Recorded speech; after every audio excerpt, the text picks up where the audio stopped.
Hello everyone, welcome to my YouTube channel online academy. तो आज की इस वीडियो में हम डिस्कस करने वाले हैं हिमाचल प्रदेश से संबंधित इतिहास। तो जैसा कि आप सभी लोग जानते हैं कि एक क्लास में ऑलरेडी अपलोड कर चुका हूं। आज हम 201 से आगे की चीज़ें डिस्कस करने वाले हैं दूसरी क्लास में।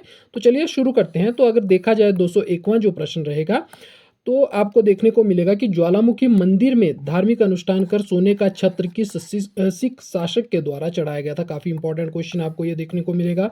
हरि सिंह नलवा, महाराजा Ranjit Singh, Jai Singh Kanhaiya, Desa Singh Majithia. Option number B Maharaja Ranjit Singh प्रश्न का सही आंसर रहने वाला है। क्वेश्चन नंबर 2 की अगर बात करें, 202 की, तो आपको देखने को मिलेगा संसार चंद की मृत्यु कब हुई थी। तो बहुत इंपॉर्टेंट क्वेश्चन आपको हिमाचल हिस्ट्री के एक महान शासक के मृत्यु जो तिथि है वो पूछी जाती है। तो आपको देखने को मिलेगा 23-24 में आपको ये देखने को मिलेंगी। ध्यान रखिएगा, कभी कई जगह 23 लिखी होती है, कई जगह जो है 1824 भी लिख कर दी जाती है। तो आपको, अगर आपके पास 23 या 24 में से कोई एक है तो आपको वो टिक करना है। तीसरे क्वेश्चन की अगर बात की जाए, तो राजा रंजीत सिंह और अनिरुद्ध चंद के संबंध में निम्नलिखित कथनों पर विचार कीजिए।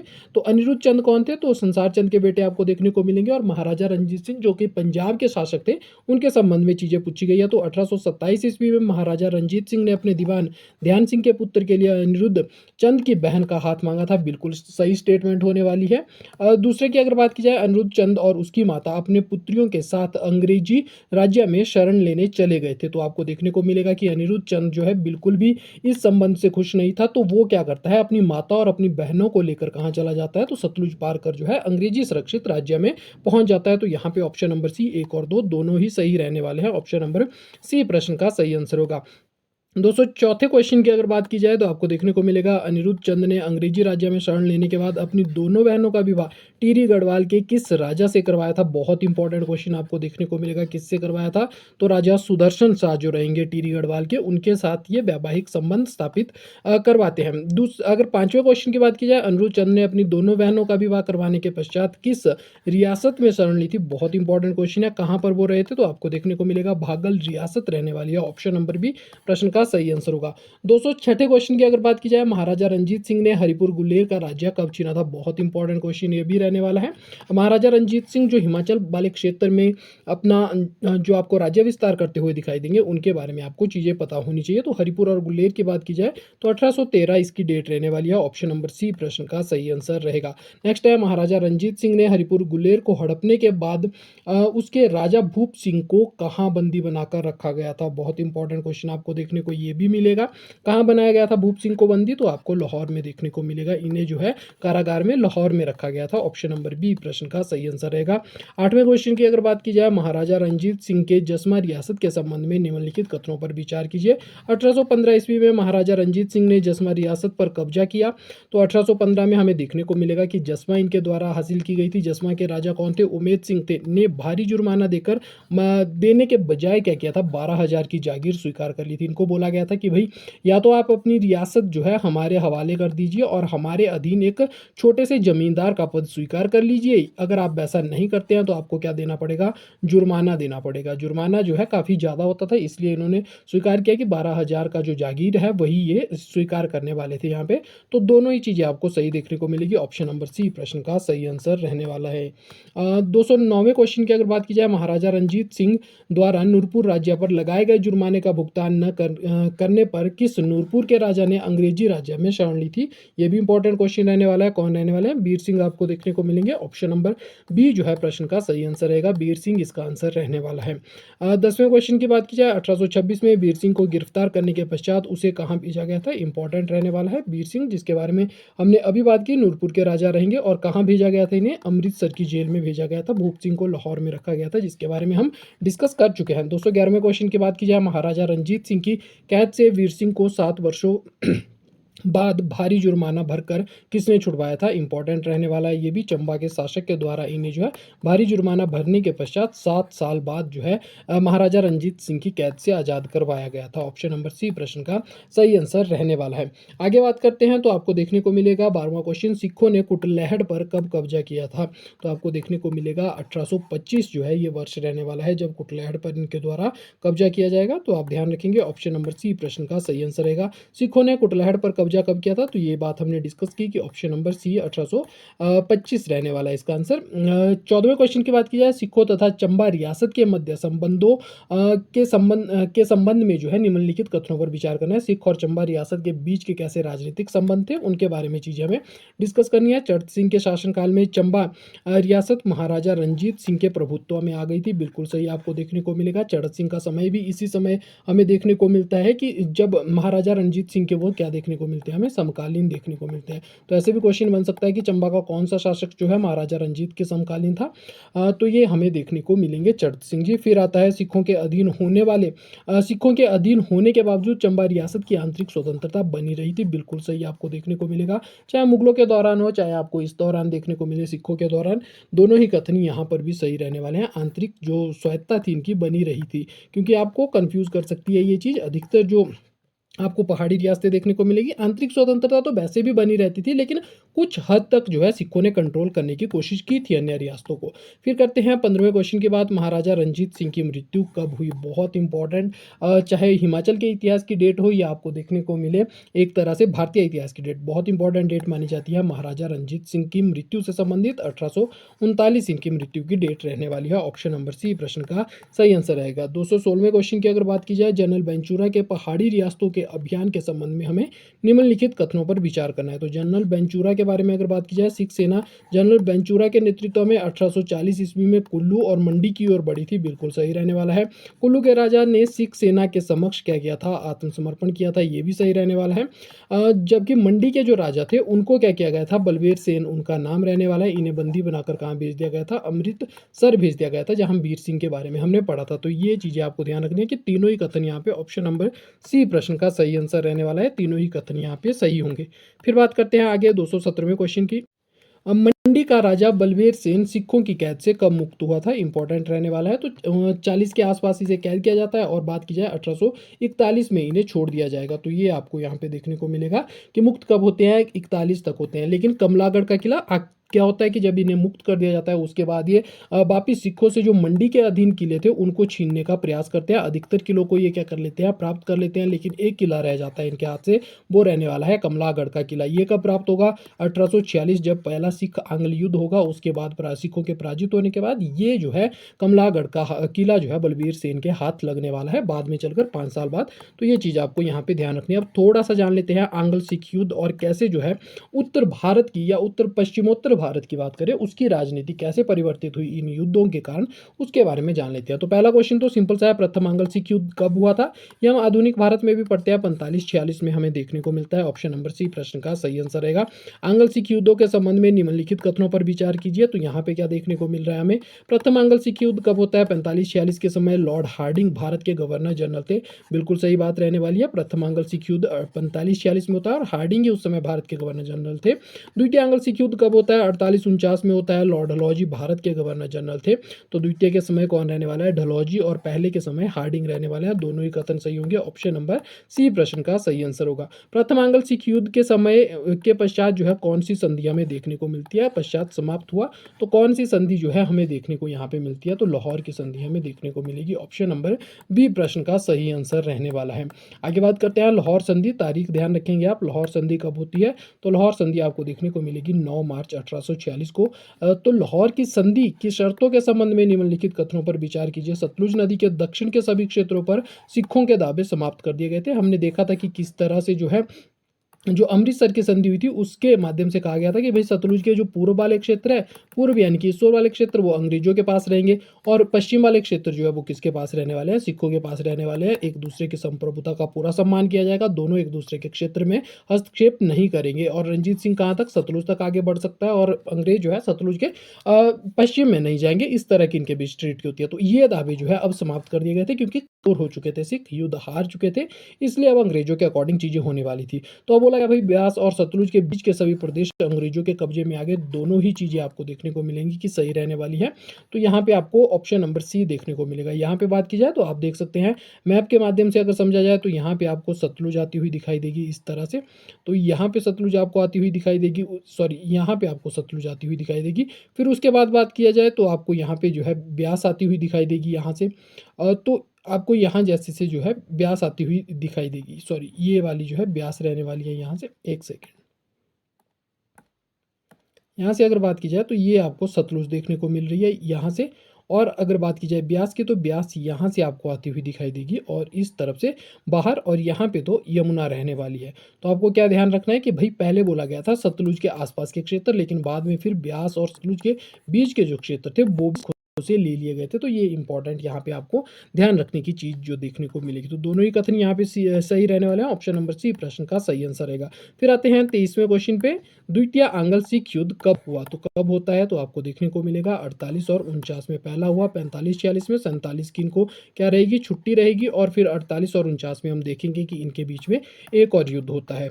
फिर बात करते हैं, इस तरह से आप देखेंगे कि बाद में चलकर क्या होता है, दूसरा युद्ध भी आ जाते हैं। आधुनिक भारत में हम सारी चीज़ें पढ़ते हैं, इसलिए ज़्यादा इलेबोरेट नहीं करूँगा यहाँ पे, लेकिन आप इतना जानते हैं कि दूसरा युद्ध हार जाएंगे। उसके बाद जो है डलहौजी के द्वारा इन्हें मार्च 1849 में क्या कर लिया जाएगा, इनका विलय कर दिया जाएगा ब्रिटिश साम्राज्य में। तो सिख साम्राज्य उस तरह से समाप्त हो जाता है। अब गोरखा और हिमाचल के संबंध में बात करते हैं। तो देखते हैं गोरखाओं के संबंध में सबसे पहले बात करेंगे कहलूर से संबंधित। तो 224वां जो क्वेश्चन रहेगा, कहलूर के किस राजा ने गोरखा कमांडर अमर सिंह थापा को 1804 में संसार चंद और हिंडूर के राजा राम शरण सिंह के विरुद्ध मदद के लिए बुलाया था? बहुत इंपॉर्टेंट क्वेश्चन रहने वाला है कि कहलूर के किस राजा ने गोरखा कमांडर अमर सिंह थापा को 1804 में संसार चंद और हिंडूर के जो राजा राम शरण सिंह थे उनके विरुद्ध किसने बुलाया था? तो कौन रहने वाले हैं भाई कहलूर के राजा? महान चंद। ऑप्शन नंबर बी प्रश्न का सही आंसर रहेगा। महान चंद जो है इन्हें बुलाने वाले हैं। लेकिन महान चंद अकेले नहीं थे, इनके साथ आपको सिरमौर के राजा भी देखने को मिलेंगे। सिरमौर के किस राजा ने हिंदूर के शासन और अपने भाई कुंवर सिंह के विरुद्ध गोरखा कमांडर अमर सिंह थापा से मदद मांगी थी? बहुत इंपॉर्टेंट क्वेश्चन ये भी रहेगा। कर्म प्रकाश रहने वाले हैं दूसरे। तो ऑप्शन नंबर बी प्रश्न का आप यहाँ पे ध्यान रखने वाले हैं। गोरखा और सिरमौर रियासत के संबंध में निम्नलिखित कथनों पर विचार कीजिए। क्या क्या कथन हमें देखने को मिलेंगे? तो थोड़ा सा जो है जल्दी जल्दी आज हम करेंगे ताकि आपको क्लास थोड़ी लंबी ना लगे। बहुत सारे टॉपिक हमारे पास डिस्कस करने को है। तो हम देखेंगे अमर सिंह थापा ने रतन सिंह की हत्या की थी, बिल्कुल सही रहने वाला है। अमर सिंह थापा के पुत्र रंजौर ने कर्म प्रकाश को हराकर सिरमौर रियासत पर कब्जा कर लिया। जी हाँ, जिसने बुलाया था उसी को अपदस्थ कर इन्होंने सिरमौर को अपने कब्जे में करने की कोशिश की थी। कर्म प्रकाश ने अंबाला के भूरिया में शरण ली थी। जी, जब रंजौर इसे हराएगा तो ये कहाँ जाएगा, भूरिया अंबाला में शरण लेगा। तो ऑप्शन नंबर सी प्रश्न का सही आंसर रहने वाला है। 1, 2 और 3 सभी आंसर सही रहने वाले हैं, सभी कथन जो है सही रहने वाले हैं। फिर बात करते हैं 27वें क्वेश्चन की। महल मौर्य युद्ध और उसके परिणामों के बाद निम्नलिखित कथनों पर विचार कीजिए। महल मौर्य युद्ध संसार चंद और गोरखाओं के बीच हुआ था। यह युद्ध 1806 ईस्वी में लड़ा गया। संसार चंद ने पराजित होने के बाद कांगड़ा किले में शरण ली थी। तीनों ही कथन आपको यहाँ पे भी पुनः सही देखने को मिलेंगे। ऑप्शन नंबर सी प्रश्न का सही आंसर रहेगा। 228वें क्वेश्चन की बात की जाए, अमर सिंह थापा ने मंडी के किस शासक को संसार चंद की कैद से 12 वर्ष बाद नदौन जेल से मुक्त करवाया था? Important question. मंडी के राजा ईश्वरी सेन रहने वाले हैं। मंडी के किस शासक को? तो राजा ईश्वरी सेन आपको देखने को मिलेंगे। Option number B. 229वें क्वेश्चन की बात की जाए, अमर सिंह थापा ने किस पहाड़ी रियासत में अपना मुख्यालय स्थापित किया था? एक और इंपॉर्टेंट क्वेश्चन रहने वाला है। भागल रियासत की जो राजधानी थी अर्की, वहां पे आपको देखने को मिलेगा। ऑप्शन नंबर बी प्रश्न का सही आंसर रहेगा। सिरमौर रियासत पर कब्जा करने के बाद गोरखाओं ने हिंदूर के की सेना को किस स्थान पर हराया था? तो हिंदूर की सेना कहाँ हराई गई थी? अजीमगढ़ में युद्ध होता है जहाँ पे हिंदूर की सेना को हराया जाता है। पहले सिरमौर को कब्जा कर लिया जाता है और सिरमौर के शासक को अपदस्थ कर लिया जाता है। सिरमौर के शासक ने किसे हराने के लिए बुलाया था? तो रामशरण सिंह को बुलाया गया, को हराने के लिए बुलाया था, लेकिन हिंदूर को बाद में हराया। पहले जिसने बुलाया था उसी को उन्होंने हटा दिया। तो आप देखेंगे अजीमगढ़ का युद्ध रहने वाला है। अजीमगढ़ का युद्ध जहाँ पे ये हारता हुआ आपको दिखाई देगा। फिर बात करते हैं गोरखाओं से पराजित होने के बाद हिंदूर का जो शासक है वर्तमान नालागढ़ का, वो रामशरण सिंह ने कहाँ पर शरण ली थी? इंपॉर्टेंट क्वेश्चन है। वो हमने भूरिया में देखा था और ये कहाँ, कालसी में आपको शरण लेता हुआ दिखाई देगा। Option number C. जबकि हमने कर्म प्रकाश के बारे में बात की थी, कर्म प्रकाश के बारे में कि उसने भूरिया अंबाला में शरण ली थी। आगे बात करते हैं 32वें क्वेश्चन की। अमर सिंह थापा ने हिंडूर, पुंडर, जुब्बल और धामी रियासतों को अपने अधीन कब किया था? बहुत इंपॉर्टेंट क्वेश्चन ये रहने वाला है। कब जो है अमर सिंह थापा के कंट्रोल में हिंडूर, पुंडर, जुब्बल और धामी रियासतें आई थी? तो आपको देखने को मिलेगा 1810, इसका आंसर रहने वाला है ऑप्शन नंबर सी। नेक्स्ट बात करते हैं, अमर सिंह थापा ने बुशहर को हराकर ठियोग, बलसन, कोटगढ़, जुब्बल और रामपुर पर कब अधिकार किया था? इंपॉर्टेंट रहेगा। अमर सिंह थापा ने जो है कब ठियोग, बलसन, कोटगढ़ और जुब्बल को अपने कंट्रोल में किया था? तो ये भी आपको देखने को मिलेगा। मिलेगा 1811 की घटना ये रहने वाली है। नेक्स्ट बात करते हैं बुशहर के राजा उग्र सिंह की अचानक मृत्यु के पश्चात कौन शासक बनता है? तो कौन शासक बनता है जो किन्नौर में भी आपको शरण लेता हुआ दिखाई देगा? तो यहाँ पे अगर बात की जाए आपको मोहिंदर सिंह देखने को मिलेंगे। ऑप्शन नंबर सी प्रश्न का सही आंसर रहने वाला है। अमर सिंह थापा के आक्रमण के बाद बुशहर के नाबालिग राजा जो हुए मोहिंदर सिंह, वो अपनी माता के संग कहाँ पर शरण लेते हुए आपको दिखाई देंगे? तो कामरू किन्नौर में आपको ये शरण लेते हुए दिखाई देंगे। ऑप्शन नंबर सी प्रश्न का सही आंसर रहेगा। अमर सिंह थापा ने 12,000 वार्षिक के बदले बुशहर के किस नाबालिग राजा को कुछ प्रदेश सौंपे थे? तो अमर सिंह थापा क्या करता है, जब बुशहर और आगे की सारी रामपुर वाले क्षेत्र को जीत लेता है तो ये क्या करेगा, अब तो सराहन के बाद के जितने क्षेत्र रहेंगे उनको किसे सौंप कर चला जाएगा, क्योंकि वो और किसे दूर पड़ना स्टार्ट हो जाएंगे, काफ़ी कंट्रोल करना जो है मुश्किल हो जाएगा पहाड़ी रियासतों को। तो इसलिए इसने क्या किया, उसे किसे सौंप दिया गया, तो बुशहर के जो शासक थे मोहिंदर सिंह, उन्हीं को सौंप दिया गया। लेकिन बोला गया कि भाई बदले में तुम कितने दोगे, 12,000 रुपये मुझे वार्षिक कर के रूप में देते रहोगे। तो ये क्वेश्चन यहाँ पे पूछा गया है, शासक कौन रहने वाले हैं? तो आपको देखने को मिलेंगे Mohinder Singh. Option number B प्रश्न का सही आंसर रहने वाला है। अब बात करते हैं गोरखा और ब्रिटिशर्स के बीच में। तो जैसे जैसे गोरखा अपना साम्राज्य विस्तार करते रहते हैं और धीरे धीरे आपको देखने को मिलेगा कि कहीं ना कहीं ब्रिटिशर जो हित थे वो प्रभावित होना शुरू हो जाते हैं, क्योंकि अभी तक आप देखेंगे कि पहाड़ी रियासतों में दो लोगों के बीच में आपको देखने को मिलेगा कि यहाँ पे क्या हो रखी थी, संधि हो रखी थी कि भाई सतलुज की एक पार तुम रहना, एक पार मैं रहूंगा, ये आपको देखने को मिलेगी। लेकिन तीसरा व्यक्ति कोई आ जाता है, वो कौन रहने वाले हैं? तो वो रहने वाले हैं गोरखा। ये कब होती है संधि? तो 1809 में संधि हुई थी। लेकिन अमर सिंह थापा की बात की जाए तो ये कब, 1811 10-11 के पास अपना चरम जो विस्तार किए जा रहा था वो इस समय देखने को मिल रहा था। तो यहाँ पे पहले तो आपको इस तरह से कि पहाड़ी हित टकरा रहे थे। उसके अलावा अगर बात की जाए तो आपको देखने को मिलेगा कि इसके अलावा ये पटियाला में भी हस्तक्षेप करने वाले हैं। पटियाला के क्षेत्र में जो कि अंग्रेज संरक्षण क्षेत्र है, वहाँ पर भी गोरखाओं का अतिक्रमण होगा। उसके अलावा आप देखेंगे कि अवध में भी इनकी आर्थिक मांगे रहेंगी। उसके अलावा तराई वाले क्षेत्र में, क्योंकि अगर बात की जाए यहाँ पे तो आपको देखने को मिलेगा एक तरह से, यहाँ पे अगर मैप के माध्यम से मैं बात कर बताऊँ आपको, तो ये वाला जो तराई रीजन है इसको लेकर काफ़ी डिबेट रहती थी या डिस्प्यूट रहता था इन दोनों के बीच में, गोरखा और अंग्रेजों के बीच में। तो यही कारण हमें देखने को मिलेंगे कि बहुत ज़्यादा जो है युद्ध का कारण इनके बीच में बनेंगे। और इसके अलावा बहुत सारे जैसे व्यापारिक मार्ग इनके जो है इनके बीच टकराव का कारण बनने वाले हैं। तो उस करके जो है अब गोरखा और ब्रिटिशर जो है आपस में लड़ना शुरू करते हैं। तो बात करते हैं अब सबसे पहले 237वें क्वेश्चन की। आंग्ल गोरखा युद्ध कब हुआ? बहुत इंपॉर्टेंट क्वेश्चन आपको देखने को मिलेगा। आंग्ल गोरखा युद्ध कब होता है? तो 14 से 16 के बीच में आपको देखने को मिलेगा। ऑप्शन नंबर बी प्रश्न का सही आंसर रहेगा। 38वें क्वेश्चन की बात की जाए, गोरखा और ब्रिटिशरों के संपर्क के बीच संघर्ष के कारणों पर निम्नलिखित कथनों पर हमें विचार करना है। तो सबसे पहला विचार क्या है, तो दोनों के मध्य क्या थी, अस्पष्ट सीमाएं थी। तराई वाले क्षेत्र की मैंने बात की। गोरखाओं द्वारा हिंदूर और पटियाला के गांव पर कब्जा कर लिया गया था, ये भी हमें देखने को मिलेगा कि 6 गांव पर कब्जा कर लिया था, तो ये भी मैंने बात की। गोरखाओं का पहाड़ी रियासतों पर बढ़ता विस्तार, ये भी हमने बात की है। और गोरखाओं ने अंग्रेजी संरक्षण जैसे बटवाल, स्योरोज पुर जैसे जो क्षेत्र थे, स्योरोज पुर जैसे क्षेत्र जो थे उन पर अधिकार कर लिया था। तो चारों ही कथन यहाँ पे आपको सही देखने को मिलेंगे। ऑप्शन नंबर सी प्रश्न का सही आंसर होगा। 239वें क्वेश्चन की बात की जाए तो गोरखा ब्रिटिश संघर्ष जो कि 14 से लेकर 16 तक हुआ के दौरान भारत के ब्रिटिश गवर्नर जनरल कौन थे? बहुत इंपॉर्टेंट क्वेश्चन रहने वाला है, आपसे डायरेक्ट क्वेश्चन बन सकता है। तो कौन रहने वाले हैं? लॉर्ड हेस्टिंग्स जो है यहाँ पे आपको देखने को मिलेंगे इस दौरान गवर्नर जनरल के रूप में। आगे बात करते हैं 240वें क्वेश्चन की। अंग्रेजों और गोरखाओं के मध्य युद्ध कब शुरू हुआ था? अंग्रेजों और गोरखाओं के मध्य युद्ध आपको 1 नवंबर 1814 से शुरू होता हुआ दिखाई देगा। नेक्स्ट क्वेश्चन है, अब आपको देखने को मिलेगा 4 बटालियन जो है भेजी जाएगी गोरखाओं से लड़ने के लिए। पहली किसके नेतृत्व में रहेगी? ग्लेप्सी के नेतृत्व में रहने वाली है। और वो किससे लड़ने वाला है? बलभद्र थापा से लड़ने वाला है। तो चलिए देखते हैं।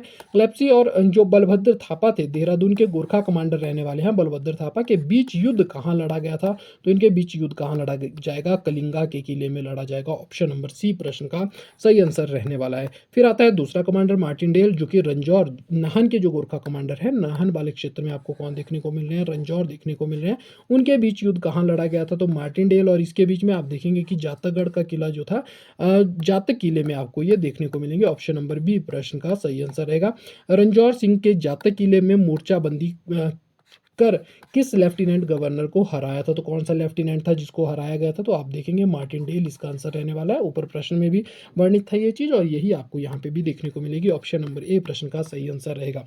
244वें क्वेश्चन की अगर बात की जाए, गोरखा कमांडर कीर्ति राणा के संबंध में निम्नलिखित कथनों पर विचार कीजिए। रामपुर कोटगढ़ क्षेत्र में गोरखा सेना का नेतृत्व कीर्ति राणा से ने किया था, बिल्कुल सही रहने वाला है। बुशेर और कुल्लू की संयुक्त सेना ने उसे पराजित किया था, ये भी सही रहने वाला है। कीर्ति राणा ने हाटू किले में आत्मसमर्पण किया था, तीसरा भी फैक्ट आपको देखने को मिलेगा, सही रहने वाला है। तो बलभद्र थापा पढ़ा हमने, उसके बाद रंजौर और अब जो है कीर्ति राणा के बारे में हमने चीजें डिस्कस की। तीनों ही कथन जो है सही रहने वाले हैं। अब बात करते हैं डेविड ऑक्टरलोनी, जो कि अमर सिंह थापा की ओर बढ़ रहा है। तो अमर सिंह थापा और डेविड ऑक्टरलोनी का जो आपस में संघर्ष होगा वही जो आंग्ल गोरखा युद्ध है उसको डिसाइड करने में महत्वपूर्ण भूमिका अदा करेगा। तो 245वां जो क्वेश्चन रहने वाला है, डेविड ऑक्टरलोनी ने नालागढ़ पर कब आक्रमण किया? तो युद्ध तो इस तारीख को शुरू हो गया था, लेकिन कंफ्यूज नहीं करना है, 5 नवंबर 1814 यह तारीख रहने वाली है जब ऑक्टरलोनी उतरेगा मैदान में। ऑक्टरलोनी आपको उतरता हुआ दिखाई देगा। नालागढ़ में जब वो आक्रमण करेगा तो वो कौन सी तारीख रहेगी? 4 दिन बाद, युद्ध शुरू होने के 4 दिन बाद वो अपना संघर्ष शुरू करेगा। अमर सिंह थापा ने किस किले की मोर्चाबंदी की और अंग्रेजों के साथ युद्ध करने का निर्णय लिया? तो अमर सिंह थापा कहाँ आपको जो है मोर्चाबंदी करते हुए दिखाई देगा? तो रामगढ़ के किले में आपको दिखाई देगा। ऑप्शन नंबर बी जो है प्रश्न का सही आंसर रहने वाला है। तो यहाँ पे जातक में हमने किसे देखा? कलिंगा में बलभद्र देखा, जातक में हमने रंजौर देखा, हाटू में हमने कीर्ति राणा देखा और यहाँ पे हमें रामगढ़ में कौन देखने को मिल रहा है? अमर सिंह थापा देखने को मिल रहा है। 247वें क्वेश्चन की अगर बात की जाए, 16 जनवरी 1815 को रामगढ़ किले पर अंग्रेजों का कब्जा होने के बाद अमर सिंह थापा ने कहां शरण ली थी? इंपॉर्टेंट फैक्ट रहने वाला है, मलौन किला जो है हमें यहाँ पे देखने को मिलेगा। ऑप्शन नंबर बी प्रश्न का सही आंसर रहेगा, जहां पे एक और गवर्नर इसके साथ मिलेगा और जैसे ही उसकी मृत्यु होगी उसके बाद आप देखेंगे कि गोरखा सरेंडर कर जाएंगे पूरी तरह से। ऑप्शन नंबर बी फिलहाल प्रश्न का सही आंसर रहने वाला है। अब आएंगे भक्ति थापा। भक्ति सिंह थापा की मृत्यु जो है किस किले की रक्षा करते हुई? बहुत इंपॉर्टेंट कमांडर था इनका और जैसे ही ये कमांडर ये इनका आपको देखने को मिलेगा कि जो सिपे सलार था वो गिरेगा तो उसके बाद जो है गोरखा पूरी तरह से गिर जाएंगे। मलौना किले का ये क्या रहने वाला है? रक्षादार रहने वाला है या किलेदार रहने वाला है? ऑप्शन नंबर बी प्रश्न का सही आंसर हमें देखने को मिलेगा। नेक्स्ट है, किस संधि के माध्यम से शिमला की पहाड़ी रियासतों में गोरखाओं का प्रभुत्व समाप्त हुआ तथा अंग्रेजी साम्राज्य का विस्तार होना शुरू हुआ? तो कौन सी संधि थी जिसके माध्यम से शिमला की पहाड़ी रियासतों में गोरखाओं का प्रभुत्व समाप्त कर दिया गया था? तो सुगौली की संधि रहने वाली है, 1816 में हमें ये देखने को मिलेगी। ऑप्शन नंबर सी प्रश्न का सही आंसर रहेगा। नेक्स्ट है, सुगौली की संधि के संबंध में निम्नलिखित कथनों पर विचार कीजिए। तो आपको देखने को मिलेगा यह संधि 1815-16 ईस्वी में हस्ताक्षरित हुई थी, बिल्कुल सही बात है। 15 इसलिए क्योंकि उसके बाद जो है ये नेपाल भेजी जाएगी और उच्च अधिकारियों के हस्ताक्षर में, वैसे तो 15 में ये बन जाती है लेकिन 16 जब तक हस्ताक्षरित नहीं हो जाएगी, बड़े जो आपको राज्य प्रमुख देखने को मिलेंगे तो उनसे हस्ताक्षरित होते होते आपको देखने को मिलेगा कि जो 1816 का सन है वो आपको आता हुआ दिखाई देगा। मतलब 1 साल का या 4-5 महीने का जो आपको समय लेता हुआ दिखाई देंगे। तो नवंबर में युद्ध शुरू हुआ, उसके बाद जल्दी ये हार जाते हैं। तो नवंबर से अगर शुरू हुई चीज़ें इसके बारे में तो आपको देखने को मिलेगा कि दिसंबर आ जाएगा और उसके बाद 4 मार्च के आसपास चीज़ें कॉन्क्लूड होगी पूरी तरह से। तो वो यहाँ पे इसलिए 1815 और 16 आपको देखने को मिलते हैं। इस संधि के माध्यम से गोरखाओं ने नेपाल लौट जाना स्वीकार किया था, बिल्कुल सही रहने वाला है। इस संधि के कारण अंग्रेजों को काली नदी से सतलुज नदी के बीच के क्षेत्र गढ़वाल, कुमायूं और शिमला की रियासतें तथा तराई का अधिकांश क्षेत्र प्राप्त हो गया था। तो आपको देखने को मिलेगा यहाँ पे, जी हाँ, काली नदी से लेकर जो सतलुज के बीच के क्षेत्र है जिसमें हमें गढ़वाल देखने को मिलता है, कुमाऊं, शिमला की रियासतें देखने को मिलती है वो। तो यहाँ पे अगर काली नदी की बात की जाए तो आपको इस तरह से देखने को मिलेगी। यहाँ पे जो सतलुज से लेकर काली नदी के बीच का क्षेत्र है इसे क्या कहा जाता है? इसे कहा जाता है कुमाऊं हिमालय। कुमाऊं हिमालय में आप देखेंगे तो यही क्षेत्र पड़ते हैं, कुमायूं वाला क्षेत्र पड़ता है, गढ़वाल वाला क्षेत्र पड़ता है। शिमला रियासत भी आपको इसी तरफ देखने को मिलेगी, शिमला के आसपास के क्षेत्र भी आपको यहीं पर जो है आते हुए दिखाई देंगे। तो शिमला की पहाड़ी रियासतें भी इसी में शामिल थी और तराई वाला क्षेत्र भी आपको यहीं पर देखने को मिलेगा। तो आप ध्यान रखेंगे तीनों ही जो चीज़ें हैं यहाँ पे आप देख सकते हैं मैप के माध्यम से कि कहाँ पे सतलुज है और किस तरह से जो काली नदी है वो आपको गुजरती हुई यहाँ से दिखाई देगी। आगे बात करते हैं तो आगे यहाँ पे तीनों ही कथन सही रहने वाले हैं, ऑप्शन नंबर सी प्रश्न का सही आंसर रहेगा। फिर बात करते हैं गोरखाओं को हराने के पश्चात मलौना किले में ब्रिटिशों द्वारा सवाथू छावनी की स्थापना कब की गई? बहुत इंपॉर्टेंट क्वेश्चन आपको देखने को मिलेगा। 251वां जो क्वेश्चन है, गोरखाओं को हराने के बाद मलौना किले में, अब क्या होता है जब गोरखा हार जाते हैं, नेपाल जाना स्वीकार कर लेते हैं, तो कुछ गोरखा सैनिक जो थे उनके साथ एक रेजिमेंट बनाकर क्या किया जाएगा, मलौना किले में ब्रिटिशों द्वारा सवाथू छावनी की स्थापना की जाएगी। तो ये स्थापना कब होगी? मई 1815 में आपको होती हुई दिखाई देगी। ऑप्शन नंबर सी प्रश्न का सही आंसर रहेगा।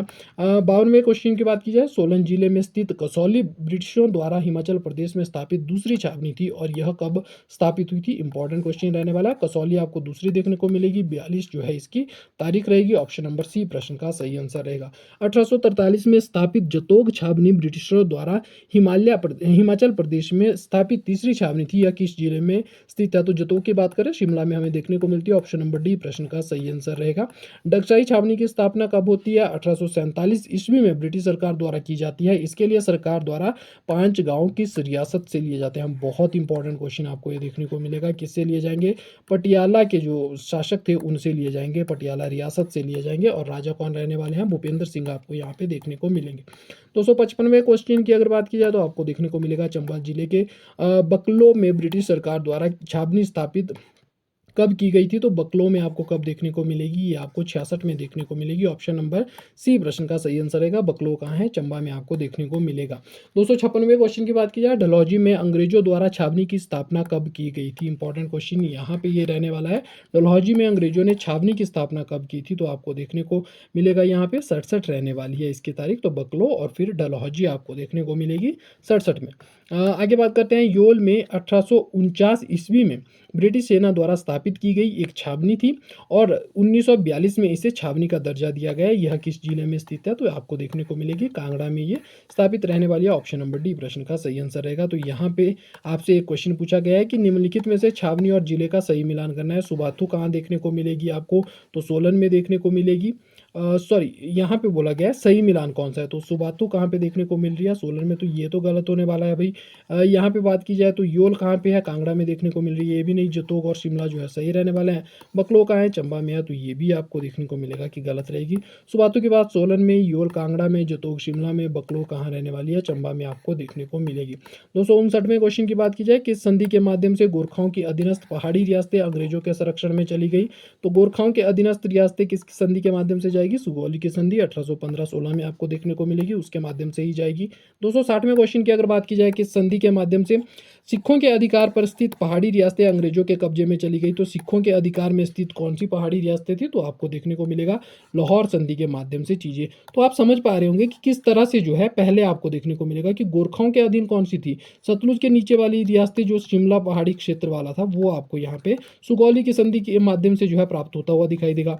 क्योंकि पहले तो बेशक जो है अमृतसर की संधि हो गई थी 1809 में, लेकिन उसके माध्यम से वो अंग्रेजों के डायरेक्ट कब्जे में नहीं पहुंची गई थी। बोला गया था कि भाई पहाड़ी रियासतों पर बेशक कब्जा नहीं था, इतना बोला गया था कि आप वहां तक क्षेत्र विस्तार कर सकते हैं, उसके बाद नहीं। ऐसा नहीं है कि पहाड़ी रियासतें उनके कब्जे में पहले से थी। तो पहले गोरखा आएंगे, उसके बाद अंग्रेज आपको देखने को मिलेंगे। तो नीचे वाला क्षेत्र गोरखाओं से मिलेगा और ऊपर वाला क्षेत्र किससे प्राप्त होने वाला है इन्हें? तो लाहौर की संधि जो सिखों के साथ होगी 1846 में, उसके माध्यम से आप देखेंगे कि इन्हें चीजें प्राप्त होने वाली है। उसके बाद जो है आप देखेंगे पूरा भारत किसके कंट्रोल में आने वाला है? तो 1846 के आसपास, या बात की जाए 1849 के बाद, जब पंजाब रियासत का पूरी तरह से विलय हो जाएगा ब्रिटिश शासन में, तो उसके बाद जो है रियासतें किसके कब्जे में आने वाली है? तो आपको देखने को मिलेगा कि पूरा हिमाचल का क्षेत्र जो है अंग्रेजों के कब्जे में आएगा। आई होप आपको चीज़ें क्लियर होती जा रही होंगी।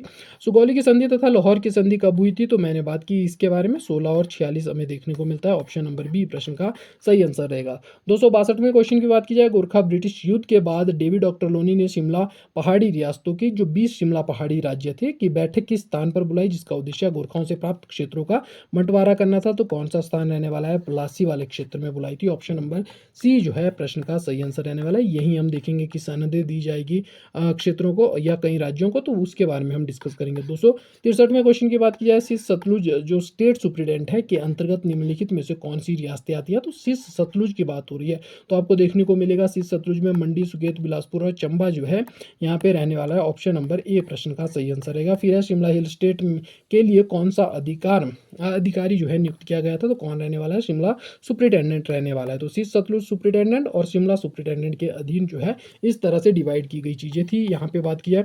और 1849 ईस्वी में अंग्रेजों ने कांगड़ा में विद्रोह दबाने के पश्चात कांगड़ा, कुल्लू और लाहौल स्पीति को एक जिला प्रशासनिक इकाई बनाकर वहाँ किस अधिकारी को नियुक्त किया था, तो डिप्टी कलेक्टर यहाँ पे रहने वाले हैं, deputy commissioner. Option number D प्रश्न का सही आंसर रहेगा। तो आप समझ पा रहे होंगे कि किस तरह से जो है चीज़ें चल रही है। एक तो आपको शीश सतलुज जो सुप्रिटेंडेंट देखने को मिल रहा है, उसके अधीन आपको देखने को मिलेगा कि मंडी है भाई, सुकेत है, बिलासपुर है और आपको चंबा देखने को मिल रही है। वैसे ही बात की जाए तो शिमला जो सुप्रिटेंडेंट है उसके अंतर्गत आपको कौन देखने को मिल रही है, तो जितनी भी शिमला पहाड़ी रियासतें हैं वो सारी आपको यहाँ पे देखने को मिल रही है। इसके अलावा अगर बात की जाए तो डीसी आएगा, डिप्टी कमिश्नर आपको देखने को मिल रहा है। तो इसके अंतर्गत कौन रहने वाले हैं, इसके अंतर्गत रहने वाला है कांगड़ा, कुल्लू और लाहौल स्पीति वाला जो क्षेत्र इन्हें प्राप्त होगा। 1848-49 के बाद जब हम पढ़ेंगे कि कैसे पंजाबी या पंजाब रियासतें जो थी, जो पंजाब रियासत के अंतर्गत स्थित थी, जैसे आप नूरपुर के बारे में, जसपा के बारे में अगर आप पढ़ेंगे तो जहाँ पे हम पढ़ते हैं राम सिंह पठानिया का जो विद्रोह रहेगा उसके बारे में, तो ये वो वाला साल है। इसके बाद यहाँ पे डीसी नियुक्त किया जाएगा। तो ये चीज़ें आपको ध्यान रखनी है कि डीसी कब अपॉइंट होता है और कैसे चीज़ें चलती है। यहाँ पे एक इंपॉर्टेंट सूचना आपके लिए रहने वाली है कि यूजीसी नेट जेआरएफ हिस्ट्री की अगर कोई तैयारी कर रहा है तो उसके लिए डेडिकेटेड कोर्स दिसंबर 2026 के लिए लाया जा रहा है, जहाँ पे हम कंप्लीट हिस्ट्री पढ़ने वाले हैं। एनसीईआरटी करेंगे, +1 +2 की प्रीवियस ईयर क्वेश्चन पेपर रहने वाले हैं 2015 से लेकर 25 के बीच में। और हर संडे आपका मॉक टेस्ट होने वाला है, पर्सनल गाइडेंस रहेगी, व्हाट्सएप के थ्रू आपको अवेयर रखा जाएगा, हर चीज़ कैसे करनी है पूरी गाइडलाइंस आपको दी जाएगी और इसके साथ ही पेपर 1 भी आपका कंप्लीट करवाया जाएगा। तो जल्द ही आपको बताया जाएगा कि किस माध्यम से आपको जो है इस कोर्स में जुड़ना है, तो उसके बारे में मैं जल्द ही एक वीडियो आपके लिए लेकर आऊँगा। चलिए आगे बढ़ते हैं और देखते हैं कैसे कैसे जो है रियासतों को सनद मिलती है। सबसे पहले हम देखेंगे, इंपॉर्टेंट ही देखेंगे कि किस रियासत को जो है सनद मिलती है। तो सबसे पहले बुशहर की बात करेंगे। 266 में गोरखा युद्ध के बाद अंग्रेजों ने बुशहर रियासत की सनद किस राजा को लौटा दी थी, तो कौन सा राजा रहने वाला है भाई, राजा मोहिंदर सिंह यहाँ पे रहने वाले हैं। ऑप्शन नंबर बी प्रश्न का सही आंसर रहेगा। 267 में क्वेश्चन की बात करूँ, वह कौन सी एकमात्र रियासत थी जिसके वास्तविक राजा को उसकी रियासत सौंपते समय 15,000 वार्षिक कर देने का वादा किया गया था, तो कौन सी रियासत रहने वाली है, ये भी बुशहर ही रहने वाली है। क्योंकि पहले 12,000 लगाया था अंग्रेजों के द्वारा, लेकिन सॉरी जो गोरखा थे उनके द्वारा, अब सनद जब अंग्रेज दे रहे थे तो इन्हें सोने की चिड़िया दिख रहा था वो शहर भाई। तो अंग्रेजों ने बोला कि आपको हम रियासत तो सौंप देंगे लेकिन आपको कितने 15,000 रुपये वार्षिक कर हमें देना पड़ेगा। और एकमात्र रियासत ये थी जिसको सनद देने के समय वार्षिक कर भी लगाया गया था। 268 में क्वेश्चन की बात की जाए, 1911 ईस्वी में अंग्रेजों ने बुशहर रियासत का मैनेजर किसे नियुक्त किया था। इंपॉर्टेंट क्वेश्चन यहाँ पे आपको ये देखने को मिलेगा। 1911 ईस्वी में अंग्रेजों ने बुशहर रियासत का मैनेजर जो है किसे अपॉइंट किया था, एलन मिचेल यहाँ पे आपको देखने को मिलेंगे। ऑप्शन नंबर डी प्रश्न का सही आंसर रहेगा। कैलूर रियासत के संबंध में अगर देखा जाए, अंग्रेजों द्वारा कैलूर रियासत की सनद किसे सौंपी गई थी, इंपॉर्टेंट क्वेश्चन है, ध्यान रखेंगे। महान चंद इसका आंसर रहने वाला है, जिसने गोरखाओं को बुलाया था, सनद भी वही प्राप्त करेंगे। खड़क चंद के समय हुए विद्रोह को दबाने के लिए अंग्रेजी राजनीतिक प्रतिनिधि द्वारा किस प्रतिनिधि द्वारा सहायता की गई थी, तो हम देखेंगे 27 के आसपास कौन सहायता करेगा, विलियम मर्रे। 1827 में जो है इस विद्रोह को दबाने के लिए जो खड़क सिंह और उनके खड़कचंद और उनके जो साथी लोग थे, उनका जब प्रशासनिक अधिकार या उनके जब जो पैतृक अधिकार थे वो छीनने की कोशिश की गई खड़कचंद के द्वारा, तो उन्होंने विद्रोह कर दिया और उसको दबाने के लिए विलियम मर्रे आपको आते हुए दिखाई देंगे। फिर बात करते हैं 271वें क्वेश्चन की, बिलासपुर रियासत को सतलुज नदी के दाहिने किनारे पर स्थित उन क्षेत्रों पर जो 1809 से पूर्व बिलासपुर के अधीन थे, अंग्रेजों द्वारा कब अधिकार सौंपा गया था। तो यहाँ पे इंपॉर्टेंट आप समझ पा रहे होंगे कि कब इन्हें ये अधिकार मिलेगा, तो 1846 में आपको 1847 21 अक्टूबर 1847 में। एक्चुअल में क्या था, तो आप देखेंगे यहाँ पे कि सतलुज के इस बीच में आपको क्या देखने को मिलेगा, बिलासपुर क्षेत्र देखने को मिलेगा। तो बिलासपुर वाला जो इलाका है वो बीच में है, तो इस कारण जो है इस वाले क्षेत्र किसे चले गए, तो ये आपको देखने को मिलेगा कि ये जो है सिखों को चले गए और ये वाले क्षेत्र किसके पास रह गए, अंग्रेजों के पास रह गए। अब जब पहला युद्ध होगा और ब्यास वाले क्षेत्र, ब्यास का ऊपर वाला क्षेत्र सिखों के पास रह जाएगा और नीचे वाला सारा अंग्रेजों के पास आने वाला है, तो ऑब्वियसली उसके बाद ही चीज़ें आपको परिवर्तित होती हुई दिखाई देगी। तो तारीख आप ध्यान रखेंगे 21 अक्टूबर 1847 आपको ध्यान रखना है। फिर बात करते हैं कहलूर यानी कि बिलासपुर रियासत के किस शासक ने ब्रिटिश पद्धति के अनुसार राज्य का प्रशासन चलाने का प्रयास किया, परंतु अपने अधिकारियों के असमर्थन के कारण वह विफल रहा था। तो कौन देखने को मिलेगा आपको, विजय चंद आपको देखने को मिलेगा। 1880 के दशक में इनका ये प्रयास रहेगा, तो उसके बाद हम चीज़ें यहाँ पे देखेंगे इस तरह। बघाट रियासत की बात की जाए तो अंग्रेजों ने बघाट रियासत को 14,000 रुपये की आय वाले 5 परगने छीनकर 1,30,000 रुपये में किस रियासत के महाराजा को सौंप दिए थे। इंपॉर्टेंट क्वेश्चन है, पटियाला इसका आंसर रहने वाला है। एक्चुअल में क्या था, तो जो आपको देखने को मिलेगी बघाट रियासत जो थी, उसके आपको देखने को मिलेंगी लगभग उनके पास 9 परगने थे।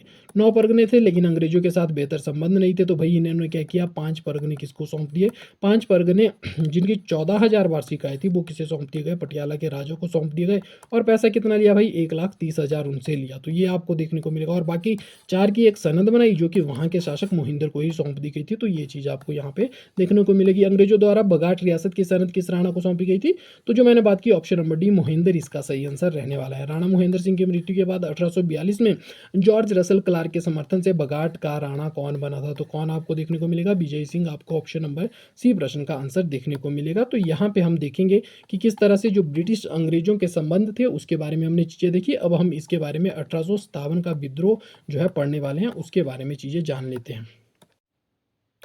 अब बात करते हैं हिमाचल प्रदेश में 1857 का विद्रोह, बहुत इंपॉर्टेंट आपको ये चैप्टर देखने को मिलेगा। तो यहाँ पे हम बात करेंगे, देखिए इतना टाइम मेरे पास नहीं था कि मैं इतने कम टाइम में आपके साथ बहुत सारे एमसीक्यूज आपके लिए बना पाता और आपके साथ डिस्कस कर पाता, इसलिए मैंने क्या किया है कि कुछ आपके लिए एमसीक्यूज रखे हैं ताकि आपकी प्रैक्टिस हो जाए, और कुछ जो है मैंने थ्योरी सेक्शन भी रखा है ताकि आपकी आंखों के सामने से सारे इंपॉर्टेंट फैक्ट जो है थोड़े से समय में गुजर पाए।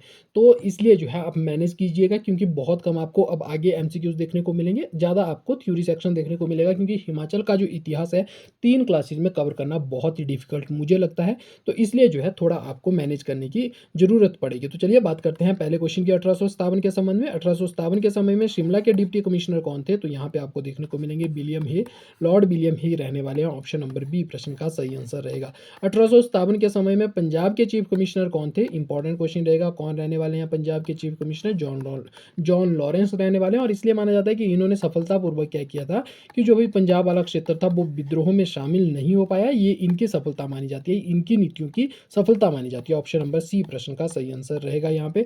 नसीरी सेना यानी कि नसीरी सेना या नसीरी बटालियन जो थी जतोग विद्रोह में कौन नेता थे, तो काफी इंपॉर्टेंट क्वेश्चन है कि नसीरी बटालियन को किसने नेतृत्व प्रदान किया था, भीम सिंह आपको देखने को मिलेंगे। ऑप्शन नंबर बी प्रश्न का सही आंसर रहेगा। कसौली विद्रोह का नेतृत्व किसने किया था, इंपॉर्टेंट क्वेश्चन रहेगा, कौन जो है आपको देखने को मिलेंगे, बुद्धि सिंह। ऑप्शन नंबर ए प्रश्न का सही आंसर आपको यहाँ पे देखने को मिलेगा। पांचवें क्वेश्चन की बात की जाए, हिमाचल में कंपनी शासन के विरुद्ध पहली चिंगारी कब भड़की थी, इंपॉर्टेंट क्वेश्चन रहने वाला है। कंपनी का शासन जो है कब यहाँ पे आपको चिंगारी भटकती हुई दिखाई देगी या भटकती हुई दिखाई देगी, 20 अप्रैल 1857 को हमें यहाँ पे हिमाचल प्रदेश में पहली चिंगारी जो है लगती हुई प्रतीत होती है। तो हिमाचल प्रदेश में कंपनी शासन के विरुद्ध पहली चिंगारी, हिमाचल प्रदेश की बात हो रही है। हम बात करेंगे अगर पूरे ओवरऑल बात करेंगे हम, तो हम देखेंगे मंगल पांडे और उसके बाद मेरठ छावनी। पूरे भारत की अगर मैं बात करूँ तो उसके लिए मेरठ छावनी मानी जाती है, लेकिन 20 अप्रैल 1857 में एक छुटपुट सी घटना हमें जो है हिमाचल प्रदेश में भी देखने को मिली थी। वजीर राम सिंह पठानिया को कहाँ पर अंग्रेजों ने पराजित किया था, बहुत इंपॉर्टेंट क्वेश्चन है, लेकिन ये 1857 से संबंधित नहीं बल्कि उसके पूर्व जो 1848-49 में विद्रोह किया गया था कांगड़ा की पहाड़ी रियासतों के द्वारा, उससे संबंधित आपको प्रश्न यहाँ पे देखने को मिलेगा। और राम सिंह पठानिया तो आपके सिलेबस में डायरेक्ट मेंशन किए गए हैं, तो इनके संबंध में चीज़ें हमें पढ़ना आवश्यक हो जाती है।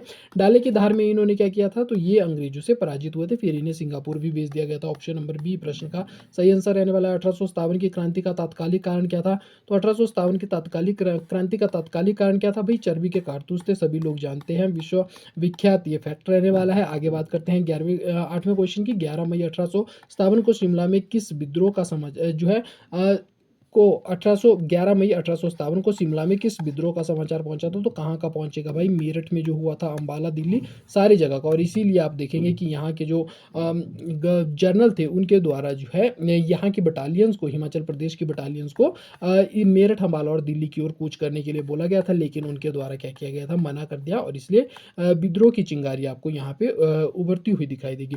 1857 की क्रांति को 1857 की क्रांति को हिमाचल में कब तक दबा दिया गया था, तो कब देखने को मिलता है, 14 अगस्त 1857 में ही आपको ये दबती हुई दिखाई देगी हिमाचल प्रदेश में। ऑप्शन नंबर ए प्रश्न का सही आंसर रहने वाला है। 10वें क्वेश्चन की बात की जाए, 1857 के विद्रोह में कितने हिमाचली क्रांतिकारियों को फांसी दे दी गई थी, तो लगभग 50 क्रांतिकारियों को फांसी दे दी गई थी, ये भी आप ध्यान रखेंगे।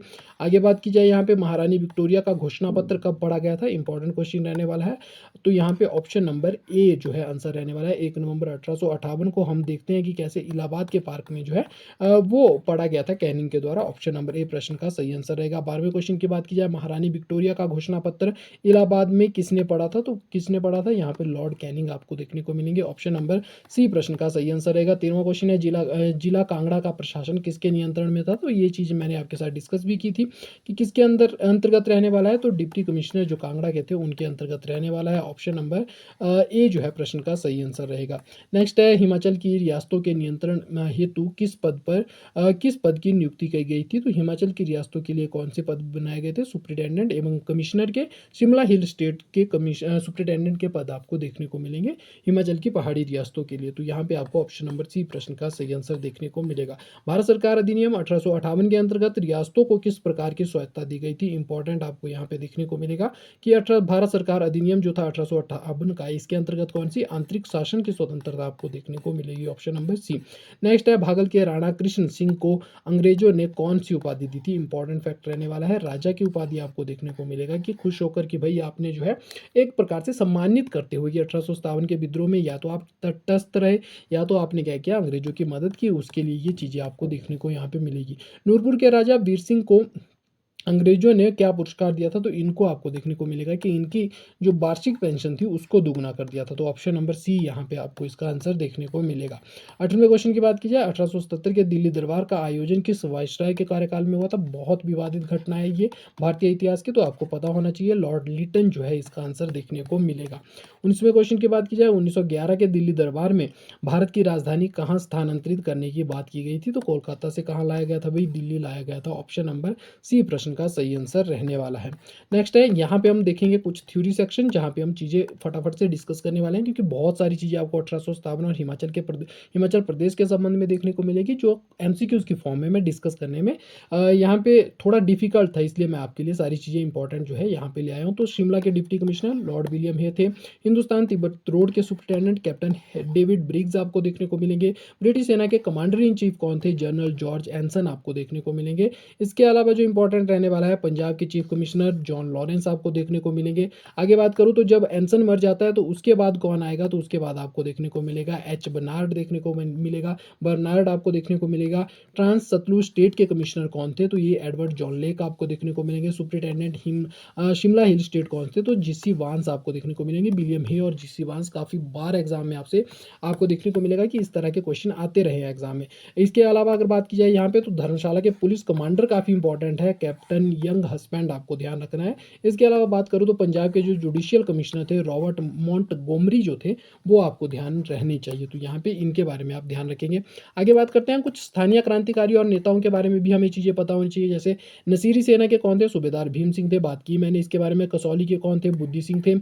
बुशहर के राजा शमशेर सिंह हमें देखने को मिलते हैं। शिमला में कौन देखने को मिलते हैं? तो राम प्रसाद बैरागी हमें सुबाथू के निवासी के रूप में देखने को मिलते हैं। गुप्त संगठन इनके द्वारा चलाया जा रहा था। बाद में आप देखेंगे कि इनके जो पत्र इनके द्वारा लिखे गए थे वो अंग्रेज अधिकारियों के हाथ लग गए थे, उसके कारण इन्हें फांसी दे दी गई थी। फिर विभिन्न रियासतों के राजा और प्रशासनिक अधिकारियों की बात की जाए तो कैलूर में हीराचंद थे। सिरमौर में शमशेर प्रकाश राजा देखने को मिलेंगे। सिरमौर के सहायक कौन थे? तो यहाँ पे आप देखेंगे कुंवर सुरजन सिंह और कुंवर वीर सिंह आपको देखने को मिलेंगे। और जो शमशेर प्रकाश थे इन्हें तोपों की सलामी और सुरजन सिंह को क्या दी गई थी? तो खिल्लत भी आपको देखने को मिलेगा कि इन्हें प्रदान की गई थी। उसके बाद सुजानपुर टीरा में प्रताप चंद देखने को मिलेंगे। कुल्लू के राजा किशन सिंह के पुत्र कौन थे? युवराज प्रताप सिंह यहाँ पे कुल्लू वाले क्षेत्र में नेतृत्व करेंगे। चंबा के राजा श्री सिंह रहने वाले हैं, ये अंग्रेजों की मदद करेंगे। चंबा के वजीर कौन थे? मियाँ अतर सिंह, जो डलहौजी अपनी फौज लेकर जाएंगे और डलहौजी में अंग्रेजों की रक्षा करेंगे। डलहौजी वाली छावनी जो हमने पढ़ रखा है उसके बारे में। मंडी के राजा की अगर बात की जाए विजय सेन देखने को मिलेंगे। और इसी समय आप देखेंगे कि वजीर कौन थे? गोसाऊ थे।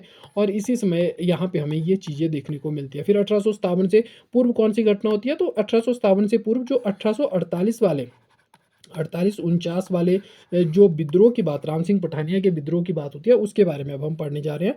तो पहला क्या कारण था कि यहाँ पे आपको देखने को मिलेगा कि भाई जब गोरखा युद्ध हुआ, गोरखा सिख युद्ध हुआ 1814 से 16 के बीच में, तो उसमें क्या किया गया? जो शिमला पहाड़ी रियासतें थी, हमने पढ़ा कि उसमें क्या दिया गया भाई? अंग्रेजों द्वारा सनद दे दी गई, वहाँ के स्थानीय जो राजे थे उनको सनद दे दी गई। लेकिन जब और जो सिख थे, सिखों के विरुद्ध जो युद्ध हुआ, तो उसमें जो पहाड़ी रियासतें थी, प्रथम सिख युद्ध जब हुआ तो आपको देखने को मिलेगा कि 1845 और 46 में ये युद्ध होता है। और इसमें जो हिमाचल की पहाड़ी रियासतें थी उन्होंने क्या सोचा कि भाई अंग्रेज हमें भी सिखों से इसी तरह आज़ादी दे देंगे तो हम जो है हमें भी सनद प्राप्त होगी, इसलिए हम किसका साथ देते हैं, अंग्रेजों का साथ देते हैं। लेकिन क्या होता है, जब अंग्रेजों द्वारा ये क्षेत्र जीते जाते हैं तो वो एक तरह से पूरी प्रशासनिक इकाई बना देते हैं और वहाँ पे डीसी लाकर बिठा देते हैं। और उससे क्या होता है, जो पहाड़ी रियासतें थी जो अंग्रेजों का समर्थन कर रही थी वो उनके विरोध में खड़ी हो जाती है। और आप देखेंगे कि द्वितीय जो युद्ध होगा उसमें पहाड़ी रियासतें किसके ओर से लड़ रही है, सिखों की ओर से लड़ रही है। तो ये बहुत बड़ा कारण रहता है कि लाहौर की संधि के बाद पहाड़ी जो राजा थे उनका अंग्रेजों से मोह भंग हो गया, क्योंकि भाई धोखा दिया था आपने, वैसे सहायता नहीं की जैसी उन्होंने उम्मीद की थी। द्वितीय सिख युद्ध हुआ 1848 में, कांगड़ा पहाड़ी की रियासतों ने सिखों के साथ जो है देकर अंग्रेजों के विरुद्ध यहाँ पे विद्रोह किया था। तो सिखों का यहाँ पे आपको साथ देखने को मिलेगा कि सिखों का इन्होंने साथ दिया, अंग्रेजों के विरुद्ध युद्ध कर दिया। द्वितीय सिख युद्ध की बात ये देखने को मिलेगी। विद्रोह के दमन के लिए कौन आएगा, कमिश्नर लॉरेंस हमें देखने को मिलता है कि वो इस विद्रोह के दमन में आएगा। और कौन कौन सी जो रियासतें थी वो शामिल रहने वाली है, नूरपुर रहेगी, सुजानपुर, कांगड़ा, जसमा, दतारपुर के पहाड़ी राजाओं को वो गिरफ्तार कर कहाँ भेज देगा, अल्मोड़ा जेल भेज देगा। तो ये भी आपको ध्यान रखना है। यहाँ पे वजीर राम सिंह पठानिया का बहुत महत्वपूर्ण योगदान यहाँ पे आपको देखने को मिलेगा कि वो नूरपुर राजा के वजीर थे। और राम सिंह पठानिया अंग्रेजों के लिए बड़ी चुनौती हुई, उन्होंने नूरपुर राजा को जो है वहाँ के रियासती राजा घोषित कर दिया था। और उन्होंने क्या किया, उन्होंने शाहपुर के पास डाले की धार में अंग्रेजों के साथ जो है युद्ध किया था। अंग्रेजों ने उन्हें हराया और फिर उसके बाद वो शरण लेने गए या जंगलों में छिप गए। तो वहाँ पे ब्राह्मण जो थे पहाड़ चंद नामक, उनके धोखे के कारण वो पकड़े गए और कहाँ भेज दिया गया, राम सिंह पठानिया को सिंगापुर भेज दिया गया। इनसे क्वेश्चन आने की पूरी पूरी संभावना है, तो आप ध्यान रखेंगे इनके संबंध में कुछ चीज़ें। तो ये जो है इन्हें सिंगापुर भेज दिया गया था जहाँ उनकी मृत्यु हो गई थी। क्रांति की पहली चिंगारी हिमाचल प्रदेश में कंपनी सरकार के विरुद्ध पहली चिंगारी 20 अप्रैल 1857 ईस्वी को भड़की अंबाला राइफल डिपो में, जिसके बारे में हमने बात की थी। अंबाला राइफल डिपो में हमें देखने को मिलेगी 6 सैनिकों ने जो है अंबाला राइफल डिपो के जो 6 सैनिक थे उन्होंने कसौली में एक पुलिस चौकी को आग लगा दी थी। और ये घटना कब की थी, 20 अप्रैल 1857 की थी। और अभी हमने देखा कि 1857 की क्रांति जो भारत में पूरी तरह से शुरू होगी 11 मई के आसपास, वो 20 अप्रैल में हिमाचल में उसकी घटना देखने को मिलती है। तो 20 अप्रैल 1857 आपको यहाँ पे देखने को मिलेगा। अब क्रांति के क्या कारण थे, तो वो सारी चीज़ें घी से पिटे हुए फैक्ट है, ये आप सभी लोगों को मालूम है। लेकिन यहाँ पे विद्रोह का दमन कैसे होता है हिमाचल प्रदेश में और कौन कैसे कैसे घटनाक्रम रहे वो पढ़ना आवश्यक नहीं है। जो इंपॉर्टेंट फैक्ट हो सकते थे वो मैंने आपके साथ डिस्कस कर लिया। क्रांति के दमन की बात की जाए, 14 अगस्त 1857 तक हिमाचल प्रदेश के शिमला, कांगड़ा, कुल्लू, नालागढ़ और अन्य पहाड़ी रियासतों में क्रांति के स्वर जो है धीमे पड़ना शुरू हो चुके थे। क्रांतिकारियों को सजा, 50 हिमाचल क्रांतिकारियों को फांसी दे दी गई, 500 को जो है जेल में बंद कर दिया, 30 से ज़्यादा को देश निकाला यानी कि काले पानी की सजा दे दी। अंडमान निकोबार में जो हम बात करते हैं उसके बारे में सेलुलर जेल की, तो उनकी संपत्तियां भी जब्त यहाँ पे कर ली गई थी। अब देखते हैं कि 1857 के बाद हिमाचल प्रदेश में क्या संवैधानिक और प्रशासनिक विकास होता है, उसके बारे में इंपॉर्टेंट है ये, क्योंकि यहाँ से क्वेश्चन बनने की पूरी संभावना है। तो आप ध्यान रखेंगे कि भारत सरकार अधिनियम आएगा। अब 1858 का सबसे बड़ा जो प्रभाव रहता है या सबसे बड़ा जो परिणाम रहता है 1857 का, वो यही आपको देखने को मिलेगा। 1857 की क्रांति पूरे भारत सहित हिमाचल प्रदेश में यह अधिनियम लागू होता है। कब आता है, 1 नवंबर 1858 को। महारानी विक्टोरिया की घोषणा पत्र कौन पढ़ता है, लॉर्ड कैनिंग ने इलाहाबाद में पढ़ी थी, जिसके बारे में हमने बात की। और शिमला के स्थान पर उसे चिपकाया गया था। तो यहाँ पे हमें क्या देखने को मिलेगा, यहाँ पे सबसे पहला जो फैक्ट देखने को मिलेगा कि जिला कांगड़ा का गठन हुआ था। जिला कांगड़ा का गठन आपको पहला फैक्ट यहाँ पे देखने को मिलेगा। पंजाब हिल स्टेट में नूरपुर, कांगड़ा, जसवान, गुलेर, सिब्बा, दतारपुर, कोटला, कुल्लू, बगाल, लाहौल स्पीति आदि रियासतों को जो है उनका स्वतंत्र अस्तित्व समाप्त कर दिया गया और एक जिला बनाया गया, कांगड़ा जिला, जहाँ पे हमने डीसी देखा। तो यहाँ पे क्या अपॉइंट किया जाएगा, डिप्टी कमिश्नर ऑफ कांगड़ा जो है अपॉइंट यहाँ पे आपको देखने को मिलेगा। फिर दूसरा आता है शिमला जिला।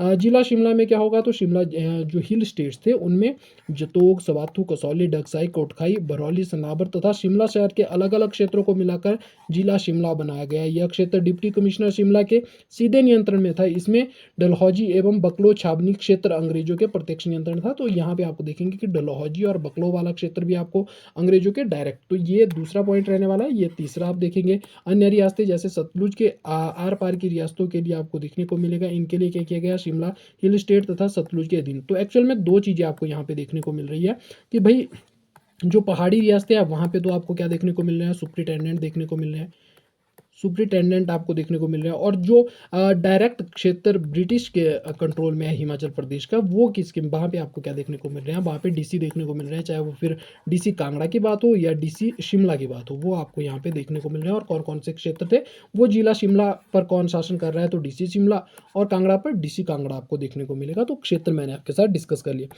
आगे बात करते हैं, तो आगे भी आपको यही देखने को मिलेगा। यहाँ पे इंपॉर्टेंट क्या रहने वाला है कि सुपरिटेंडेंट सतलुज स्टेट वाले जो मैं आपके साथ डिस्कस कर चुका हूँ, यहाँ पे चीज़ें हमने जो है पीछे पढ़ ली है सारी, तो यहाँ पे हमें और कुछ भी नहीं देखना है। इसके अलावा बात की जाए तो 1857 के विद्रोह के दौरान सहयोग करने वाले राजाओं का सम्मान कैसे कैसे किया गया है, उसके बारे में देखेंगे। अंग्रेजों ने विद्रोह के समय सहायता करने वाले पहाड़ी राजाओं को निम्नलिखित पुरस्कार और उपाधियां दी थी, जिसमें पहला आपको बुशहर का राजा देखने को मिलेगा, शमशेर सिंह। इसने क्या किया था, तटस्थता बरती थी, यानी कि ये बिल्कुल साइड में हो गया था, इसने अंग्रेजों से कर देना बिल्कुल छोड़ दिया था, अंग्रेजों को कर नहीं दे रहा था। विलियम हे इसके विरुद्ध कार्रवाई करना चाहता था, लेकिन उस समय जो है इतनी सेना उसके पास नहीं थी, और इस समय आप देखोगे कि रियासतों के विरुद्ध जाने की उसके पास इतनी क्षमता भी नहीं थी, और अंग्रेज ऐसा जो रिस्क था वो भी नहीं ले सकते थे। तो ये चीज़ आपको देखने को मिलेगी कि विलियम हे इस पर कोई कार्रवाई नहीं कर सकता। और जब 1858 का आपको अधिनियम आता हुआ दिखाई देगा, तो उसको जो है इसका जो गतिविधि थी, या एक प्रकार से इसने जो किया था, यानी कि अंग्रेजों की सहायता नहीं की, उसे नज़रअंदाज कर दिया गया कि भाई हमें पहाड़ी रियासतों के जो राजा है उनकी आवश्यकता पड़ेगी आगे चलकर। दूसरा है जसमा के विद्रोही जो राजा थे और गुल्लेर के राजा, जसमा के विद्रोही राजा और रण सिंह को अल्मोड़ा जेल से मुक्त कर जसमा में जागीर प्रदान कर दी गई थी। ये आपको देखने को मिलेगा कि उन्हें जेल से छोड़ दिया गया, और कब की 1848 में जो राजा वहाँ पे कैद थे उनको अब छोड़ा जा रहा है। दतारपुर के राजा वो भी आपको वहाँ पे कैद देखने को मिलेंगे, तो देवी सिंह को भी अल्मोड़ा से रिहा कर दिया गया। नूरपुर के राजा वीर सिंह को इनकी पेंशन दुगनी कर दी गई। भागल के राणा कौन थे, कृष्ण सिंह थे, इनको क्या कर दिया गया, राजा की उपाधि से सम्मानित किया गया। धामी के राणा को खिल्लत प्रदान की गई। कियोंथल के राणा जो है संसार सेन, उनको क्या किया गया, राजा की उपाधि दी गई। ये आप ध्यान रखेंगे। भज्जी के जो राणा थे गोवर्धन सिंह, इनका आधा नजराना माफ कर दिया गया। मंडी, सिरमौर, कुल्लू, जुब्बल, चंबा आदि रियासतों को भी सम्मान प्रदान किया गया था। तो सम्मान यहाँ पे दिया गया, लेकिन आपको ये चीजें देखने को मिलेगी। फिर आता है एक और घटना आगे चलकर 1877 में हम देखेंगे दिल्ली दरबार से संबंधित चीजें हमें देखने को मिलती है। तो क्वेश्चन आते हैं कि भाई दिल्ली दरबार में कौन सा शासक गया था, मंडी रियासतों का कौन सा सॉरी पहाड़ी रियासतों का कौन सा राजा गया था, कौन सा नहीं गया था, उसके बारे में क्वेश्चन बनता है। तो सबसे पहले बात करते हैं दिल्ली दरबार कब होता है, 1877 में हमें देखने को मिलता है। लॉर्ड लीटन का कार्यकाल था, दिल्ली दरबार का आयोजन हुआ।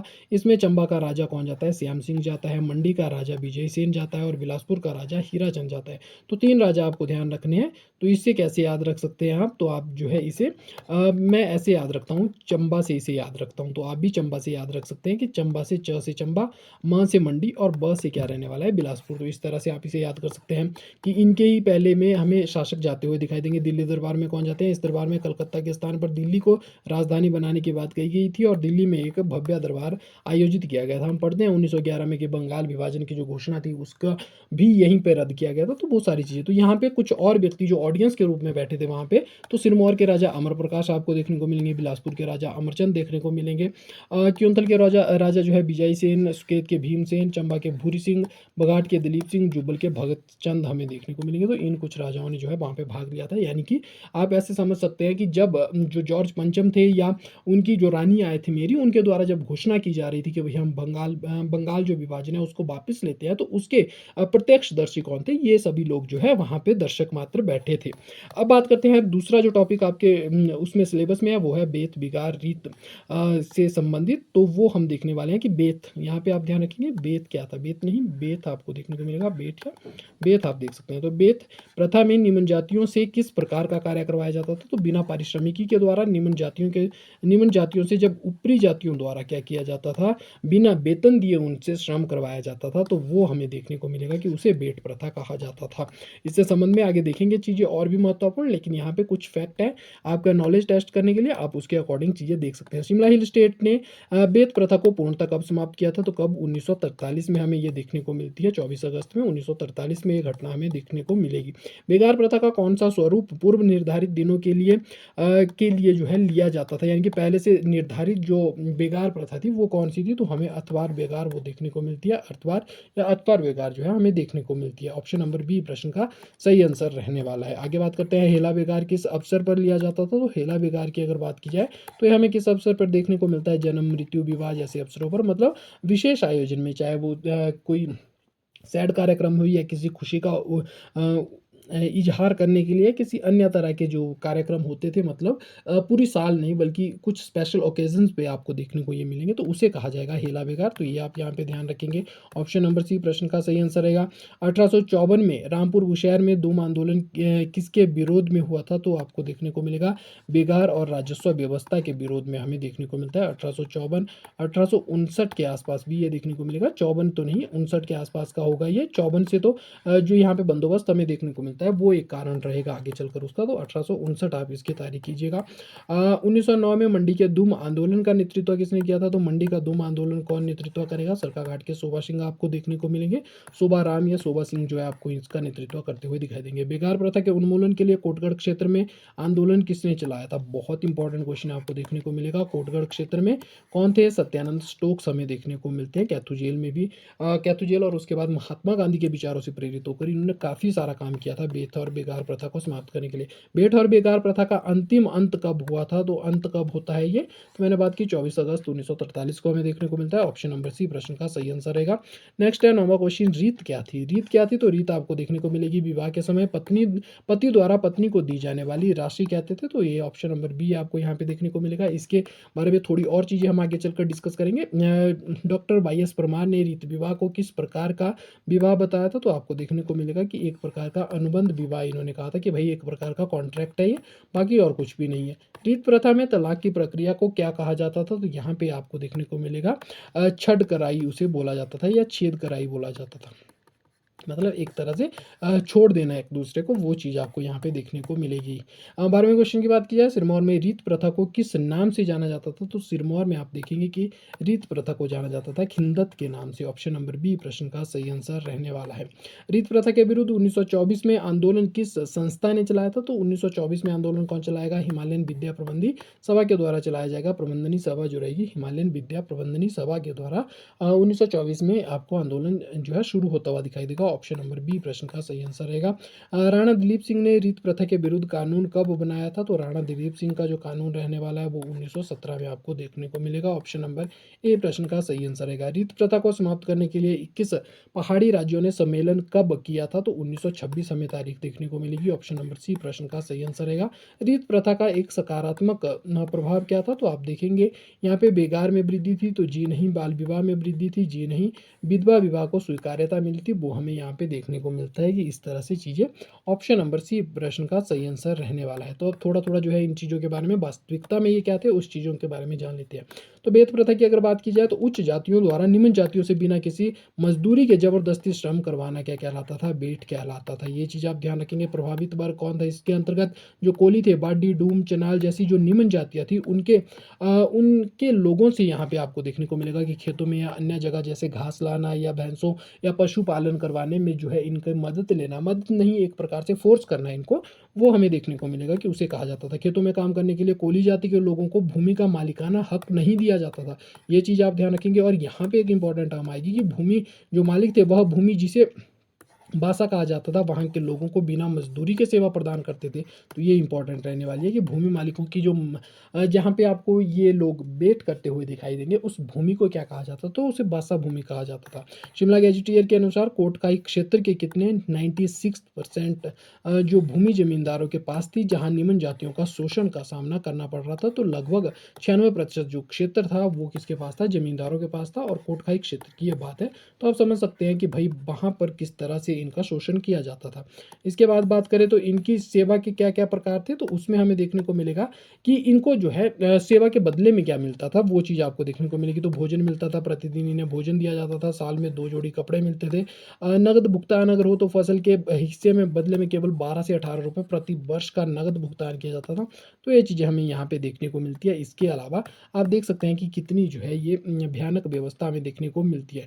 यहाँ पे कुछ और चीज़ें बात की जाए तो ब्रिटिश हस्तक्षेप कब होता है? सबसे पहले 1939 में ब्रिटिश सरकार ने स्थानीय राजाओं को आदेश दिया कि वे बेटों या मजदूरों को जो है उनकी भूमि का मालिकाना हक दे जिस पर वे खेती करते हैं, उनके लिए भूमि का उचित मुआवजा लेकर उनको जमीन सौंपने की व्यवस्था की गई थी। लेकिन इतनी सफल ये उनका जो आपको देखने को मिलेगा एक तरह से जो स्टेप था वो इतना सफल नहीं रहा। बाद में चल के आप देखेंगे पूर्ण प्रतिबंध कब लागू होगा, तो 24 अगस्त 1943 को होगा। शिमला हिल स्टेट ने एक नीति बनाकर 24 अगस्त 1943 को इस प्रथा को पूरी तरह से समाप्त कर दिया। हालांकि राज्य के बेटों को पालकी उठाने के कार्य के अलावा अन्य सभी प्रकार के बंधुआ मजदूरों से मजदूरी से क्या कर दिया गया, मुक्त कर दिया था। तो पालकी उठाने वाली चीज़ आप यहाँ पे एक ध्यान रखने वाले हैं। इसके अलावा वैसे तो ठीक है, पूर्ण प्रतिबंध की घोषणा कर दी गई थी, लेकिन आप देखेंगे कि उसके बाद भी नहीं होती। जब भारत आज़ाद होगा तो संवैधानिक प्रावधान किए जाएंगे।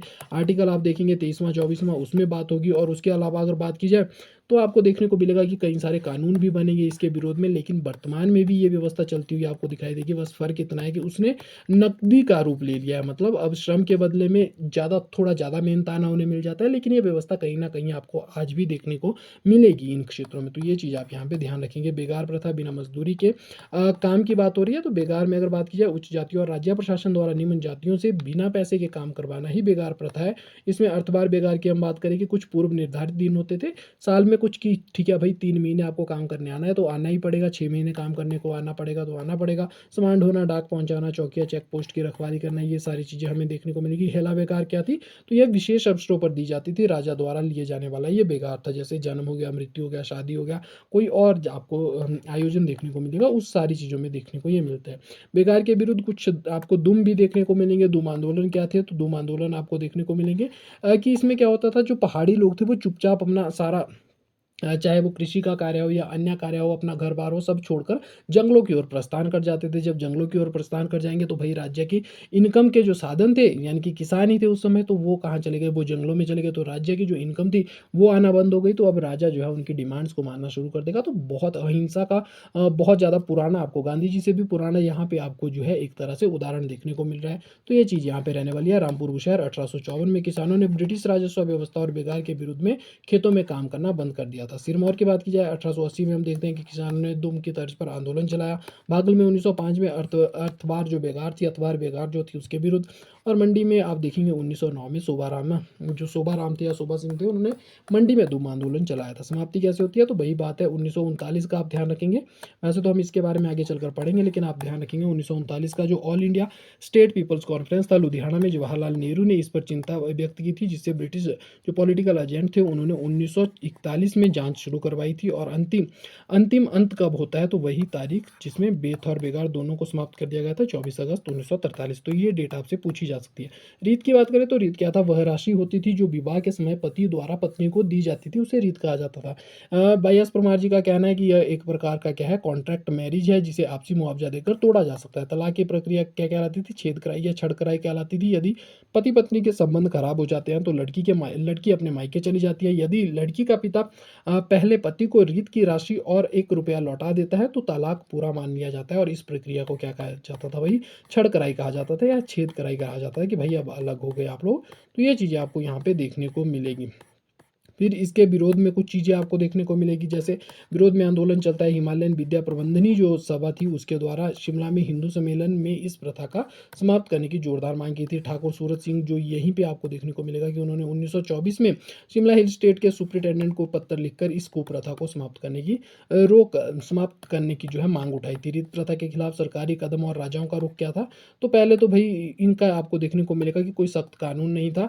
बघाट के राणा दिलीप सिंह ने ही 1917 में कानून बनाकर विवाहित स्त्रियों के जीवित रहते हुए दूसरे रीत विवाह को गैर कानूनी घोषित कर दिया था। भागल राज्य जो था 1924 में विवाह का पंजीकरण और जांच जो है इंपॉर्टेंट कर दी थी। तो डायरेक्ट क्वेश्चन बन सकता है कि भाई जैसे आपने देखा होगा ऊपर, तो बघाट के राणा ने जो है कब कानून बनाया था, और यहाँ पे पूछा जा सकता है कि 1924 में विवाह का पंजीकरण और जांच कहाँ पर अनिवार्य कर दी गई थी, तो भागल में हमें देखने को मिलती है वो चीज़ें।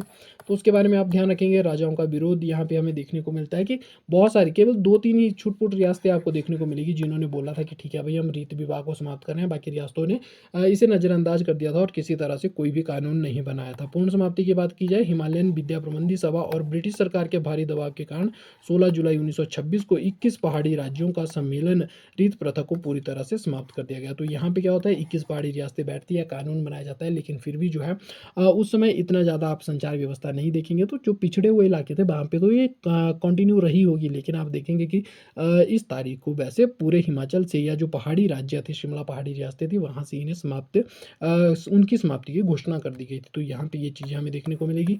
इनके क्या सकारात्मक परिणाम थे वो चीज़ें आप देख सकते हैं, इतना इंपॉर्टेंट नहीं रहने वाला है। इसके अलावा अब अगला जो इंपॉर्टेंट टॉपिक रहने वाला है वो है प्रजामंडल मूवमेंट। तो प्रजामंडल मूवमेंट का सिंपल सा उद्देश्य आप समझेंगे कि आखिर प्रजामंडल मूवमेंट क्या था।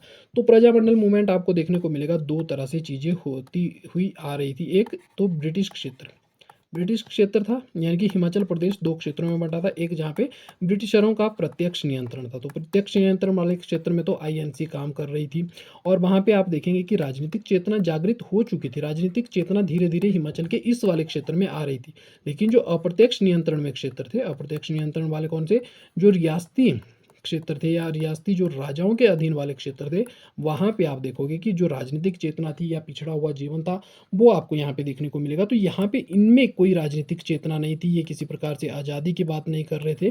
तो आप देखेंगे कि यहाँ पे कौन करेगा, एआईएसपीसी यहाँ पे काम करता हुआ दिखाई देगा आपको। All India state people conference आपको यहाँ पे काम करता हुआ दिखाई देगा। तो 1927 में उसकी स्थापना होगी। तो जो रियासत की प्रजा सोई हुई थी, उसको जगाने के लिए एक संस्था बनती है, All India State Peoples Conference, और यही क्या करेगी, यही शुरू करेगी प्रजामंडल आंदोलन। और इसी के नेतृत्व में आप देखेंगे कि हिमाचल के जो रियासती क्षेत्र है या जो रियासतों वाले जहाँ पे राजाओं का शासन था, वहाँ पे आप आंदोलन होता हुआ देखोगे। तो सबसे पहले बात करते हैं इसी के बारे में। सबसे पहला जो क्वेश्चन रहने वाला है, पहला क्वेश्चन है All India State Peoples Conference का गठन कब हुआ था? तो आपको पता होना चाहिए 17 दिसंबर 1927 को होता है। पहली चीज़ आपको ये ध्यान रखनी है। दूसरा है All India state people conference का प्रथम अधिवेशन कब हुआ? तो ये भी उसी वर्ष देखने को मिलेगा, 1927 में, ऑप्शन नंबर ए। नेक्स्ट है हिमाचल की पहली प्रजामंडल संस्था कौन सी थी? तो कौन सी रहने वाली है? सिरमौर प्रजामंडल रहने वाला है, ऑप्शन नंबर सी। सिरमौर प्रजामंडल के संस्थापक कौन थे? तो पंडित राजेंद्र दत्त हमें देखने को मिलते हैं, ऑप्शन नंबर बी आपको यहाँ पे देखने को मिलेगा। मंडी प्रजामंडल की स्थापना किस वर्ष हुई थी? तो मंडी प्रजामंडल 1936 में बनता हुआ आपको दिखाई देगा। दूसरा पहाड़ी रियासती प्रजामंडल ये रहने वाला है। मंडी प्रजामंडल के अध्यक्ष कौन थे? तो स्वामी पूर्णानंद आपको देखने को मिलेंगे, ऑप्शन नंबर ए। भागल प्रजामंडल की स्थापना कब हुई थी? तो भागल की बात की जाए तो हमें ये देखने को मिलेगा 11 अगस्त 1938 को ये बनता हुआ दिखाई देगा। तो ये आप ध्यान रखेंगे, ऑप्शन नंबर ए प्रश्न का सही आंसर रहने वाला है। भागल प्रजामंडल के मंत्री कौन थे? तो बहुत इंपॉर्टेंट क्वेश्चन है। मनसा राम जो चौहान थे, वो मंत्री आपको यहाँ पे देखने को मिलेंगे, ऑप्शन नंबर बी प्रश्न का सही आंसर रहने वाला है। लुधियाना जो सम्मेलन था उसकी अध्यक्षता कौन करते हैं? बहुत इंपॉर्टेंट है। और ये किसका है? तो ये एआईएसपीसी का जो सम्मेलन है उसकी बात हो रही है कि 1939 का भाई जो लुधियाना सम्मेलन हो रहा है उसमें। तो ऑप्शन नंबर सी कौन रहने वाले हैं? जवाहरलाल नेहरू आपको देखने को मिलेंगे। लुधियाना सम्मेलन कब आयोजित हुआ? तो 15-16 फेब 1939 में हमें देखने को मिलता है। शिमला हिल स्टेट रियासती प्रजामंडल की स्थापना कब हुई थी? तो रियासती प्रजामंडल शिमला हिल स्टेट्स वाले की आपको देखने को मिलेगा कि कब हुई थी। तो आप यहाँ पे ध्यान रखेंगे, ये होती है 1 जून 1939 को।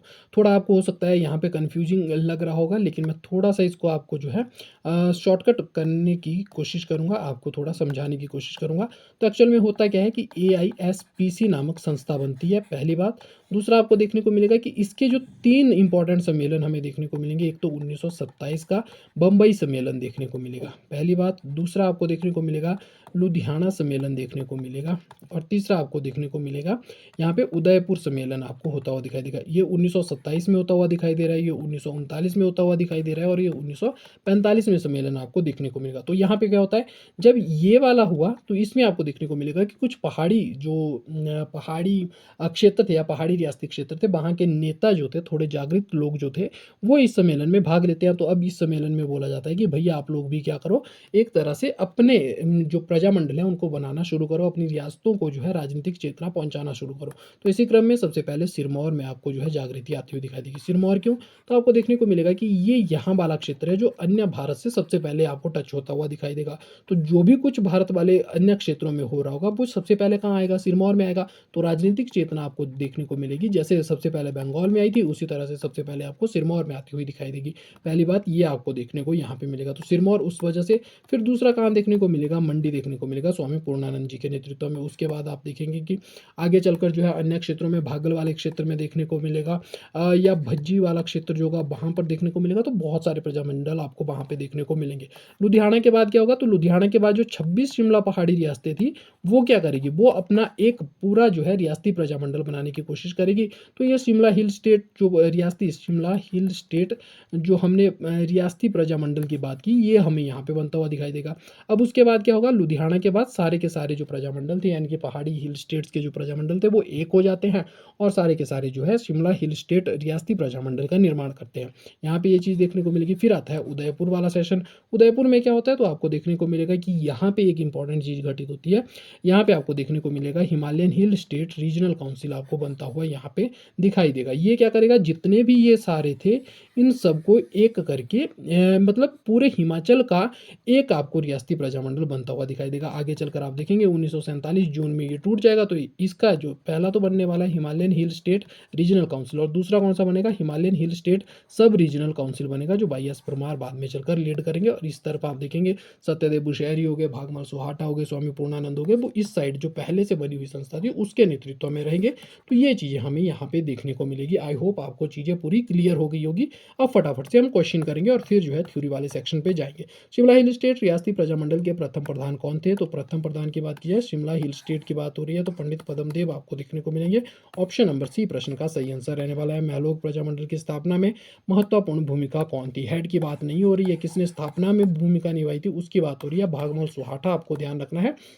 जब शिमला हिल स्टेट रियासती प्रजामंडल बनता है तो उसके बाद आप देखेंगे पंडित पद्मदेव तो हैदराबाद चले जाते हैं आर्य समाज के काम से, लेकिन जो भागमल सुहाटा है उनको जो है एक तरह से जिम्मेदारी सौंपी जाती है कि भाई जितनी भी अब शिमला की पहाड़ी रियासतें हैं वहाँ को उनको इकट्ठा करके जो है एक छत्र करने की कोशिश करो या प्रजामंडल मूवमेंट वहाँ पे कंटिन्यू करो। तो उनको ये यहाँ पे उनका योगदान महत्वपूर्ण माना जाता है। और ये कब बना था, तो आपको जुलाई में 1939 में ये देखने को मिलेगा। तो ये वही बात है कि जून में कौन सा बन रहा है, तो जून में बन रहा है शिमला हिल स्टेट रियासती प्रजामंडल बनता हुआ आपको दिखाई दे रहा है। और उसी के जस्ट एक महीने बाद कौन सा ये बनता हुआ दिखाई देगा। फिर धामी प्रजामंडल भी आपको इसी समय बनता हुआ दिखाई देगा। कुनिहार प्रजामंडल, तो सारे आपको इस समय देखने को मिलेंगे। कुनिहार प्रजामंडल की स्थापना कब हुई, तो ये आपको देखने को मिलेगा कि कब होती है, 9 जुलाई 1939 को आपको यहाँ पे ऑप्शन नंबर सी देखने को मिलेगा। कुनिहार प्रजामंडल के संरक्षक कौन नियुक्त किए गए थे, बहुत इंपॉर्टेंट क्वेश्चन है। कौन रहने वाले हैं, बाबू कांशीराम यहाँ पे रहने वाले हैं। बाबू कांशीराम आपको देखने को मिलेंगे यहाँ पे, बाबा कांशीराम नहीं, बाबू कांशीराम आपको देखने को मिलेंगे। धामी प्रेम प्रचारणी सभा की स्थापना कब हुई थी, इंपॉर्टेंट क्वेश्चन है। प्रेम प्रचारणी की स्थापना जो है पहले हो जाती है 1937 में, लेकिन बाद में आप देखेंगे कि शिमला में कैमली नामक स्थान कसुंटी में उनकी बैठक होगी भाई। उसके बाद आप देखेंगे कि कैसे वो धामी प्रजामंडल बनेगा। अभी तो धामी प्रेम प्रचारणी सभा है, लेकिन फिर वो धामी प्रजामंडल बनेगा। इसके जो उद्देश्य थे पहले सामाजिक धार्मिक या एक तरह से सामाजिक आर्थिक रूप से सशक्त करना लोगों को, वो अब कहीं ना कहीं राजनीतिक चेतना को जगाने का रूप ले लेगा। राजनीतिक इसके उद्देश्य हो जाएंगे, वो एक बड़ा कारण हमें यहाँ पे भी देखने को मिलेगा। तो ऑप्शन नंबर बी प्रश्न का सही आंसर रहेगा। धामी प्रेम प्रचारणी सभा के अध्यक्ष कौन थे, बहुत इंपॉर्टेंट क्वेश्चन है। बाबा नारायण दास, सॉरी हाँ, धामी प्रेम प्रचारणी सभा के जो अध्यक्ष रहने वाले हैं वो बाबा नारायण दास ये हमें देखने को मिलते हैं। आगे प्रजामंडल के सीताराम हो जाएंगे। तो ऑप्शन नंबर सी यहाँ पे आपको देखने को मिलेगा। धामी प्रजामंडल की बात हो रही है, तो पहले धामी प्रेम प्रचारणी सभा थी, अब धामी प्रजामंडल हो गया। और इसकी स्थापना कब होगी, 13 जुलाई 1939 को आपको देखने को मिलेगी। और धामी गोलीकांड भी इसी से संबंधित हमें देखने को मिलता है, जब यहाँ के राणा से बहुत सारे अधिकार मांगे जाते हैं, तो वो हमें देखने को मिलते हैं। यहाँ पे धामी प्रजामंडल के प्रथम प्रधान किसे चुना जाता है, पंडित सीताराम, जिसके बारे में मैं बात कर रहा था। धामी गोलीकांड में 2 शहीद हुए स्वतंत्र सेनानी कौन कौन से थे, तो उमा दत्त और दुर्गादास हमें देखने को मिलते हैं। ऑप्शन नंबर ए प्रश्न का सही आंसर रहेगा। धामी गोलीकांड के बाद भागमल सुहाटा को कहाँ भेजा गया था, इंपॉर्टेंट क्वेश्चन है ये, ध्यान रखिएगा। जो धामी गोलीकांड था उसके बाद उन्हें अंबाला जेल यानी कि घनाटी के आसपास वाले क्षेत्र से भागमल सुहाटा को गिरफ्तार किया गया था और उन्हें जो है भेज दिया गया था अंबाला जेल में। तो ये चीज़ आप ध्यान रखेंगे। ऑप्शन नंबर सी प्रश्न का सही आंसर रहेगा। Himalayan Hill state regional council की स्थापना कब होती है, तो 45-46 में हमें देखने को मिलेगी। ऑप्शन नंबर बी प्रश्न का सही आंसर रहेगा। Himachal hill state regional Council के प्रथम प्रधान कौन थे, बहुत इंपॉर्टेंट क्वेश्चन है। हिमाचल हिल स्टेट, ध्यान रखिएगा, सब रीजनल काउंसिल आपको यहाँ पे Himalayan Hill state regional council की बात हो रही है, लेकिन आगे आप देखेंगे Himalayan Hill State Sub Regional Council, तो एक एस और बढ़ जाएगा, तो वहाँ पे अलग आ जाएंगे। अभी जो है हम बात कर रहे हैं स्वामी पूर्णानंद जी की, तो यहाँ पे तो हमें परमार जी देखने को मिलेंगे आगे चलकर। तो आप यहाँ पे कंफ्यूज बिल्कुल भी नहीं करेंगे। ऑप्शन नंबर सी प्रश्न का सही आंसर रहने वाला है। Himalayan Hill state regional council का पहला सम्मेलन कहाँ आयोजित हुआ था, बहुत इंपॉर्टेंट आपको देखने को मिलेगा।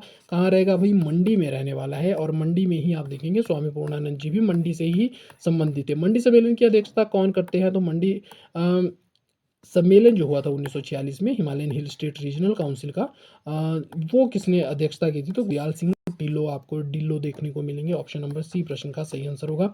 1 मार्च 1947 के शिमला सम्मेलन में रीजनल काउंसिल का प्रधान किसे चुना गया था? तो यहाँ पे रीजनल काउंसिल के प्रधान आपको यशवंत सिंह परमार देखने को मिलेंगे। अभी एक्चुअल में होता है, अभी तो Himalayan Hill state regional council है, तो अभी तो आप कौन देखने को मिल रहे हैं? वाई एस परमार यहाँ पे देखने को मिल रहे हैं, जो 1947 की बात है, मार्च 1947 की बात है। लेकिन अभी डिवाइड कब होंगे? तो जून या जुलाई के आसपास आपको देखने को मिलेंगे। कब? 1947। तो अभी 3-4 महीने और है, जब हम आगे देखेंगे कि कैसे वो डिवाइड होते हैं। तो यहाँ पे भी आपको बाईस प्रमाण देखने को मिलेंगे, लेकिन वो दूसरे धड़े में चले जाएंगे, Himalayan Hill State Sub Regional Council. तो ये आप यहाँ पे ध्यान रखने वाले हैं। Option number C doctor Yashwant Singh Parmar जो है इसका आंसर रहने वाला है। शिमला सम्मेलन 1947 में महामंत्री कौन चुने गए थे? बहुत इंपॉर्टेंट क्वेश्चन है।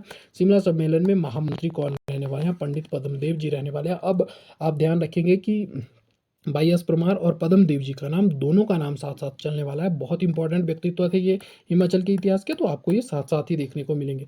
29वें क्वेश्चन की बात की जाए, Himalayan Hill State Sub Regional council का गठन कब हुआ था? तो यहाँ पे आपको देखने को मिलेगा 10 जून 1947 को, क्योंकि अलग हो गए थे। तो यहाँ पे अब आपको समझ आ रही होगी कि एक एस जो है क्यों जुड़ा, तो सब रीजनल काउंसिल की वजह से एक अलग धड़ा जो है उसी में बन गया। Himalayan Hill State Sub Regional Council के प्रधान कौन थे? तो Y S Parmar. Option number C आपको देखने को मिलेंगे। तो चलिए अब थोड़ा सा जो है थ्योरी सेक्शन देख लेते हैं फटाफट से, कुछ इंपॉर्टेंट चीज़ें छूटी तो नहीं है। उसके बाद जो है कुछ इंपॉर्टेंट फैक्ट्स की ओर आएंगे, और आप देखेंगे कि लगभग सारा तो मैं नहीं कहूँगा कि आपका कवर हो गया, लेकिन आप देखेंगे कि मैक्सिमम टॉपिक मैंने कवर करने की कोशिश किया। इसके बाद हम डायरेक्ट फिर जो है अगले टॉपिक रहेंगे, जैसे हिमाचल प्रदेश अस्तित्व में कैसे आया, गठन कब हुआ उसका, और उससे संबंधित जो चीज़ें हमें देखने को मिलेगी, जैसे हम पढ़ेंगे उसकी पूरी जर्नी पढ़ेंगे, 48 से लेकर 71 तक की सारी चीज़ें हम देखने वाले हैं। और भूमि संबंधी कानून अगली क्लास में देखेंगे, लेकिन यहाँ पे हम कोशिश करेंगे कि जो ज़्यादा इंपॉर्टेंट टॉपिक है उन्हें पहले कवर किया जाए। तो सबसे पहले बात करते हैं all India state people conference की। बनती कब है? तो मैंने बात की 17 दिसंबर 1947 को बम्बई में बनती हुई दिखाई देती है। 1927 में पहला अधिवेशन होता है। सिरमौर प्रजामंडल उसके बाद बनेगा। राजेंद्र दत्त देखने को मिलता है। कार्यालय इनका नाहन के स्थान पर पोंटा में था, तो आपको फंसा सकते हैं, क्योंकि कार्यालय अगर बात की जाए तो नाहन उस समय सिरमौर का बहुत इंपॉर्टेंट सेंटर था, लेकिन पोंटा साहिब इन्होंने खोला था। तो ये चीज़ आप ध्यान रखेंगे। शेरजंग यहाँ पे आपको इनके एक तरह से मेंबर के रूप में देखने को मिलेंगे सिरमौर प्रजामंडल के। शालिग्राम, कुंदन लाल, अजायब सिंह, ये सारे सक्रिय मेंबर थे। 1934 में सिरमौर रियासत के कुछ लोगों ने एक सिरमौर प्रजामंडल, यानी कि 1934 की बात कर रहे हैं हम सिरमौर की, तो इसमें हमें और कौन कौन देखने को मिलेंगे? पंडित राजेंद्र दत्त, शालिग्राम, शेरजंग के बारे में तो हमने पढ़ लिया। इसके अलावा देवेंद्र सिंह रामनाथ आत्माराम जो है इसके संस्थापक सदस्यों में से थे, तो वो भी आप यहाँ पे ध्यान रखेंगे। तो ये सारी चीज़ें थी। तो यहाँ पे आप देखेंगे कि जो एक तरह से यहाँ की जो इस प्रजामंडल के जो आपको कार्यकर्ता देखने को मिलेंगे, उन पर यहाँ के महाराजा जो थे उनके द्वारा क्या किया जाता है, झूठा आरोप लगाया जाता है कि भाई राजा को मारने की कोशिश की गई थी। लेकिन सिरमौर के जो डिस्ट्रिक्ट जज थे उनके द्वारा, जो कौन रहने वाले हैं, वाई एस परमार रहने वाले हैं, वो कहते हैं कि भाई ऐसा कुछ भी नहीं हुआ था, केवल झूठा आरोप है ये। और उसके चलते आप देखेंगे कि राजेंद्र प्रकाश के साथ इनके राजनीतिक मतभेद हो जाते हैं, जो कि सिरमौर के राजा थे। इसी कारण उन्होंने 1941 में नौकरी से त्याग पत्र दे दिया और राजा ने उन्हें रियासत से निकाल दिया था। तो ये चीज़ आप देखेंगे, और आगे चलकर यही चीज़ देखेंगे कि यही राजा जो है जब सम्मेलनों में शामिल होगा आगे, तो उसकी अध्यक्षता वाई एस परमार करेंगे। तो समय बहुत जल्दी परिवर्तित हुआ था इनके लिए भी। मंडी प्रजामंडल की बात की जाए तो 1936 में हमें देखने को मिलेगा। स्वामी पूर्णानंद के समय में देखने को मिलता है अध्यक्ष के रूप में। सिरमौर में पहाड़ी रियासतों में यह दूसरा प्रजामंडल हमें देखने को मिलेगा। रामचंद्र मल्होत्रा, बलदेव राम, हरसुख राय आदि इसके आपको क्या देखने को मिलेंगे, मेंबर देखने को मिलेंगे। भागल प्रजामंडल की अगर बात की जाए तो शिमला में बैठक होती है 11 अगस्त 1938 को। कौन? जिग्नू राम चौहान की अध्यक्षता में बैठक होती है। लेकिन इसके ध्यान रखेंगे आप, मंत्री कौन बने थे? मनशा राम चौहान बने थे। तो ये इंपॉर्टेंट रहने वाला है।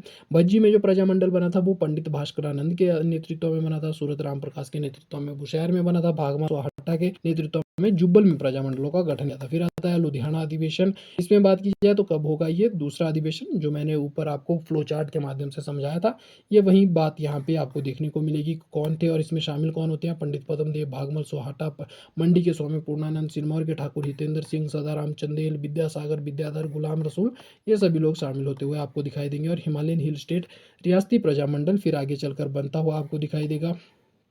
लुधियाना सम्मेलन के बाद आपको ये बनता हुआ दिखाई देगा। शिमला की पहाड़ी रियासतों में शिमला हिल स्टेट रियासती प्रजामंडल बनेगा। तो ये हमें देखने को मिलेगा कि कैसे जो है इसका नाम आगे ये बनता है। स्थापना कब होती है शिमला हिल स्टेट रियासती प्रजामंडल की? 1 जून 1939 को शिमला में एक सभा के माध्यम से होती है। तो ये चीज़ें इसके बारे में हम पढ़ चुके हैं। महलोग प्रजामंडल की बात करें तो ये हमें देखने को मिलता है। फिर कुनियार के बारे में हमने चीज़ें पढ़ ली, यहाँ पे आपको देखने को मिलेगा। डेट इसके बारे में हमने देख ली थी। तो ये सारी चीज़ें हमने देखी थी। प्रेम प्रचारिणी सभा के बारे में थोड़ी सी चीज़ें हम देखेंगे क्योंकि इंपॉर्टेंट हो जाता है ये। वर्ष 1937 में इस सभा की गठन होता है। स्थान क्या था? धामी रियासत शिमला के निकट थी, इसलिए यहाँ के लोग शिमला में नौकरी करते थे। अध्यक्ष के बारे में बात की जाए, शिमला में कार्यरत कौन थे? बाबा नारायण दास ने कार्यरत थे, इसलिए उन्होंने अध्यक्षता भी की थी। पंडित जो सीताराम है वो मंत्री के रूप में देखने को मिलते हैं। उद्देश्य क्या था? शुरुआत में इसका उद्देश्य सामाजिक और आर्थिक सुधार करना था, लेकिन बाद में बोला गया कि भाई राजनीतिक कार्यों की ओर इनका रुख हो गया। तो उसके कारण आप देखेंगे कि जो धामी के राजा थे या राणा थे उनके द्वारा इसका विरोध होता है। धामी प्रजामंडल की स्थापना होती है। प्रेम प्रचारिणी सभा ने राणा के दमन से बचने के लिए खुद को प्रजामंडल में बदलने का फैसला किया। 23 जुलाई 1939 को भागमल सुहाटा की अध्यक्षता में शिमला के कसुमटी में एक बैठक होती है, जहां पर इसका नाम बदलकर धामी प्रजामंडल कर दिया जाता है और पंडित सीताराम प्रधान बन जाते हैं। तो ऊपर नारायण दास थे, अब सीताराम जो है यहाँ पे आपको अध्यक्ष या प्रधान के रूप में देखने को मिलेंगे। इस अवसर पर धामी प्रजामंडल ने राणा के सम्मुख अपनी मांगे रखी। कुछ क्या थी? बेगार प्रथा को समाप्त करो, भूमि लगान को 50% से कम करो, धामी राज्य प्रजामंडल को मान्यता दो, नागरिकों को नागरिक अधिकार दो और इस तरह की कुछ चीज़ें थी। और बोला गया कि भाई अगर आप नहीं दोगे तो हम क्या करने वाले हैं? 16 जुलाई को 7 व्यक्तियों का एक शिष्टमंडल आपसे मिलने धामी आने वाला है, जो कि धामी की राजधानी हलोग में जाएगा। तो ये था। इसके बाद इसका नेतृत्व कौन करेंगे? भागमल सुहाटा के द्वारा किया जाता है। और भागमल सुहाटा जब इस तरह की चेतावनी दी जाती है तो आप देखेंगे कि राणा जो है इसे अपमान समझता है और उनकी मांगों को मानने से इनकार कर देता है। तो अभी तक जो राजा वाला एटीट्यूड था वो सामने आता है। अब सत्याग्रही कूच करते हैं। 16 जुलाई को भागमल सुहाटा के नेतृत्व में जाते हैं, धामी की राजधानी हलोग की ओर बढ़ते हैं, जिसमें हीरा सिंह पाल देखने को मिलता है, वंशाराम चौहान, पंडित सीताराम, बाबू नारायण दास, भक्तराम, गौरी सिंह हमें देखने को मिलते हैं। तो 16 जुलाई को शिमला के एक छोटे से दल को लेकर धामी की ओर भागमल सुहाटा चलते हैं। इसमें 2 सदस्य भक्तराम और देवी सर ने कांग्रेस का झंडा पकड़ा था। तो ये आपको देखने को मिलेगा। ये क्वेश्चन भी जो है एग्जाम में पूछा जा चुका है कि भाई कांग्रेस का झंडा किसने पकड़ा था? तो भक्तराम और देवी सर। जब भागमल सुहाटा और उनके साथी धामी की सीमा के पास घनाटी में पहुंचे तो यहाँ पे क्या होता है? सिपाहियों ने सत्याग्रहियों के नेता भागमल सुहाटा को हिरासत में ले लिया और धामी में विरोध होना शुरू हो गया। सत्याग्रहियों के स्वागत हेतु इकट्ठे हुए लोगों ने राणा के विरुद्ध नारे लगाए। राणा निवास स्थान के पास पहुंचे तो राणा भयभीत हो गया और उसने भीड़ को तितर बितर करने के लिए गोलियां चलाना शुरू कर दी। इसमें 2 लोग मारे गए थे। तो ये हमें देखने को मिलता है। और सत्याग्रह के नेता जो थे भागमल सुहाटा, उन्हें गिरफ्तार कर अंबाला जेल भेज दिया गया था। Himachal hill state regional council की स्थापना और पदाधिकारी कौन कौन से थे उसके बारे में देख लेते हैं कि 1945 में उदयपुर में क्या होता है? All India State Peoples Conference यानी कि ASIPC का आपको अधिवेशन होता हुआ दिखाई देगा। 1946 में हिमालयन हिल स्टेट जो रीजनल काउंसिल है वो संस्था बनती हुई दिखाई देगी। प्रधान कौन रहने वाले हैं? स्वामी पूर्णानंद बनेंगे प्रधान। महामंत्री पंडित पद्मदेव बनने वाले हैं। इसके अतिरिक्त श्यामचंद नेगी को उप प्रधान और शिवानंद जो रमोल है उसको संयुक्त सचिव बनाया जाता है। अलाइड में 2024 वाले में ये क्वेश्चन पूछा जा चुका है। कार्यालय कहाँ था इनका? शिमला में देखने को मिलता है। प्रथम सम्मेलन मंडी में होता है। काउंसिल प्रथम सम्मेलन कहाँ था? मंडी में था। काउंसिल कहाँ होती है? तो काउंसिल का पहला सम्मेलन 8 से 10 मार्च 1946 को मंडी में होता है और इसकी अध्यक्षता किसने की थी? गुरदयाल सिंह ढिल्लों ने की थी। शिमला सम्मेलन कब होता है? 1 मार्च 1947 को होता है, जिसमें हम देखेंगे कि यहाँ पे इलेक्शन होंगे और यशवंत सिंह परमार और पंडित पद्मदेव को क्रमशः प्रधान और महामंत्री के रूप में चुना जाता है। 1947 में डॉक्टर परमार जो है दिल्ली के दौलत राम सांख्यान, नरोत्तम शास्त्री, लीला दास वर्मा और शिवानंद रमौल के साथ ग्वालियर अधिवेशन जो है अटेंड करने जाते हैं। तो 1947 अप्रैल में जो INC का अधिवेशन हुआ था ग्वालियर में, उसके विशेष अधिवेशन की यहाँ पे बात होती हुई दिखाई दे रही होगी आपको। फिर Himalayan Hill state regional council में टूट होती है। 10 जून 1947 को Himalayan Hill state regional council की एक अन्य बैठक में कहाँ पे? शिमला के रॉयल होटल में हुई। इसमें क्या होता है? 16 सदस्यों में से 11 सदस्य बैठक में भाग लेते हैं। इस बैठक में सदस्यों में मतभेद हो जाता है तो 6 सदस्य एक अलग संगठन बना देते हैं, जिसे Himalayan Hill State Sub Regional council कहा जाता है। प्रधान कौन रहेंगे? डॉक्टर यशवंत सिंह परमार रहेंगे। मंडी के तेज सिंह निधड़क, यहाँ पे ध्यान रखेंगे निधड़क था, नियंत्रक नहीं, निधड़क आपको देखने को मिलेंगे। निधड़क आपको यहाँ पे देखने को मिलेंगे। मंडी के तेज सिंह निधड़क रहेंगे। लीलादास वर्मा रहने वाले हैं। भज्जी के बिलासपुर के सदाराम चंदेल क्या रहने वाले हैं, इसके उप प्रधान रहने वाले हैं। और पंडित पद्मदेव महामंत्री के रूप में आपको देखने को मिलेंगे। तो ये चीज़ें, इसके बारे में आपको जानने की ज़्यादा ज़रूरत नहीं है। Himalayan Hill State Sub Regional council का पहला सम्मेलन कब होगा? 31 जुलाई 1947 को शिमला की पहाड़ी रियासत सांगरी में हुआ, जिसका डॉक्टर वाई एस परमार और पंडित पद्मदेव सत्यदेव बुशहरी, सूरत राम प्रकाश, ठाकुर हीरादास, राधा कृष्ण आदि नेताओं ने भाग लिया था। इस सम्मेलन का आयोजन वहाँ के प्रजामंडल के कार्यकर्ता चिरंजी लाल वर्मा होंगे। बिरजी लाल नहीं, चिरंजी लाल करेंगे आप इसको। चिरंजी लाल वर्मा ने जो है सम्मेलन की सफलता को देखकर सांगरी के राजा सांगरी छोड़ दी थी। तो सांगरी के राजा ने यहाँ पे सांगरी छोड़ दी थी। तो ये चीज़ आप यहाँ पे ध्यान रखेंगे कि ये जब आंदोलन हुआ यहाँ पे, सॉरी ये सम्मेलन जब हुआ, तो उसके बाद आप देखेंगे कि इसकी सफलता से डरकर जो सांगरी के राजा थे उन्होंने सांगरी छोड़ दी और वो आने वाले क्षेत्र में चले जाते हैं, कुल्लू में। तो ये कुछ चीज़ें आपको देखने को मिलेगी प्रजामंडल आंदोलन से संबंधित ही। इसके बाद की चीज़ जो है हम हिमाचल के पुनर्गठन में यानी कि अगली क्लास में पढ़ने वाले हैं। थोड़ा सा हम जो फैक्चुअल है, जैसे कौन सी रियासत की स्थापना किसने की थी, हो सकता है आपसे, क्योंकि जनरल अवेयरनेस भी है आपके सिलेबस में। अगर बात करूँगा तो आपको देखने को मिलेगा कि हो सकता है वहाँ से प्रश्न आपके लिए कुछ बन जाए। तो वो वाला थोड़ा सा टेबल है, उनको हम कवर कर लेते हैं और उसके बाद आज की क्लास हम समाप्त करेंगे। 10-15 मिनट उसमें लगेंगे। तो चलिए उनके बारे में डिस्कस कर लेते हैं थोड़ा। तो चलिए देखते हैं कुछ हिमाचल प्रदेश के संबंध में मुख्य तथ्य क्या क्या हैं, जिसमें हम प्रमुख रियासतें, उनके संस्थापक और स्थापना वर्ष देखने वाले हैं। शिवा रियासत की बात करें तो शिवराम चंद्र रहने वाले हैं। टाडा की शिवरन चंद्र जो है रहने वाले हैं। गुलेर राज्य के हरिचंद रहेंगे। महलोग रियासत बीरचंद के द्वारा स्थापित होगी। त्रिगर्त राज्य सुशर्मा संस्थापक है। जो कुठड़ रियासत है, कुठड़ रियासत की अगर बात करें तो ये हमें सूरजचंद देखने को मिलते हैं। सुशर्मा या भूमिचंद भी यहाँ पे आपको देखने को मिलेंगे। यहाँ पे भूमिचंद को वास्तविकता में माना जाता है, तो सुशर्मा को ना मानकर आप भूमिचंद कीजिएगा यहाँ पे। आधुनिक कुल्लू के कौन रहने वाले हैं? तो रत्नभद्र रहने वाले हैं। रत्न भद्र रहने वाले हैं, रल भाद्र नहीं। कुनिया रियासत के अभोज देव रहेंगे। कल्हूर के बीरचंद चंदेल रहने वाले हैं। भागल के अजय देव रहने वाले हैं। नालागढ़ हिंडूर के अजय चंद रहेंगे। सिरमौर रियासत सुवंग प्रकाश। चंबा रियासत मारू वर्मा रितेश राम सिंह रहेंगे। जसमा रियासत के पूर्वचंद। केयोंथल रियासत के गिरिसेन रहेंगे। और ध्यान रखेंगे स्थापना वर्ष आप साथ साथ में देख सकते हैं। सुजानपुर रियासत के घमंड चंद रहने वाले हैं। प्राचीन कुल्लू के भिहंग मणिपाल रहेंगे। नेक्स्ट बात करें तो दतारपुर के दतार चंद रहेंगे। 1550 में स्थापना। सारी राज्य के मूलचंद रहने वाले हैं। नूरपुर राज्य के जेठपाल रहने वाले हैं। 1000 में स्थापना रहेगी। जुब्बल राज्य के कर्णचंद रहने वाले हैं। मंडी रियासत वाणसेन 1300 में रहेंगे। ठियोग रियासत जयचंद के द्वारा की जाती है स्थापना इसकी 1667 में। सुकेत राज्य वीरसेन। देलत के कौन रहने वाले हैं? पृथ्वी सिंह। वलसन रियासत के आलोक सिंह। भज्जी रियासत के चारू राजा रहने वाले हैं। कुमार सिंह रियासत के कीरत चंद रहेंगे। और दारकोटी रियासत के दुर्गा सिंह रहने वाले हैं। तो इनके बारे में आप चीज़ें ध्यान रख सकते हैं। अब बात करते हैं कुछ ऐतिहासिक नगर और उनके संस्थापक तथा उनके स्थापना वर्ष के बारे में। तो सबसे पहले आपको देखने को मिलेगा, साथ में ही जिला भी हम डिस्कस करेंगे कहाँ कहाँ पे जो है ये रहने वाले हैं। तो बिलासपुर में कौन रहेंगे? दीपचंद रहेंगे। 1654 में इसकी स्थापना हुई थी और बिलासपुर जिले में ये स्थित है। हमीरपुर में, हमीरपुर की स्थापना किसने की थी? हमीरपुर नगर की स्थापना किसने की थी? हमीरचंद ने 1700 में की थी। सुजानपुर की किसने की थी? अभयचंद के द्वारा की गई थी 1748 में। हमीरपुर में स्थित क्षेत्र है डगसाई की अंग्रेजों के द्वारा की गई थी 19वीं शताब्दी में। आपको देखने को मिलेगा सोलन वाले क्षेत्र में। सुबाथू, सुबाथू आप ध्यान रखेंगे, सुबाथू रहने वाला है यहाँ पे। तो अंग्रेजों के द्वारा 1816 में सोलन में इसकी की गई थी स्थापना। कसौली में अंग्रेजों द्वारा 1841 में। सोलन 1841 या 42 हमने देखा, तो उसमें जो है सोलन में आपको स्थापना इसकी देखने को मिलेगी। कसौली। आगे बात करते हैं बीजापुर शहर की, तो किसके द्वारा? विजय राम के द्वारा कांगड़ा में की गई थी। विजय रामचंद या विजय चंद आप कह सकते हैं। आलमपुर में आलमचंद के द्वारा 1697 में। कांगड़ा में सुंदर नगर गरुड़ सेन द्वारा 1712। मंडी में जुब्बल राणा तेग चंद के द्वारा 16वीं शताब्दी में। शिमला में रामपुर राजा राम के द्वारा जो है शिमला में की गई। मंडी रियासत की अजबर सिंह ने 1526 में। मंडी में नाहन में कर्म प्रकाश 1621 और सिरमौर आपको देखने को मिलेगा नाहन। शिमला में शिमला की स्थापना मेजर कैनेडी के द्वारा 1822 में। और शिमला तो शिमला डिस्ट्रिक्ट में रहने वाला है। चंबा आपको देखने को मिलेगा साहिल वर्मन के द्वारा 920 में और चंबा जिला रहेगा। डलहौजी की बात की जाए, लॉर्ड डलहौजी 1854 और चंबा रहने वाला है।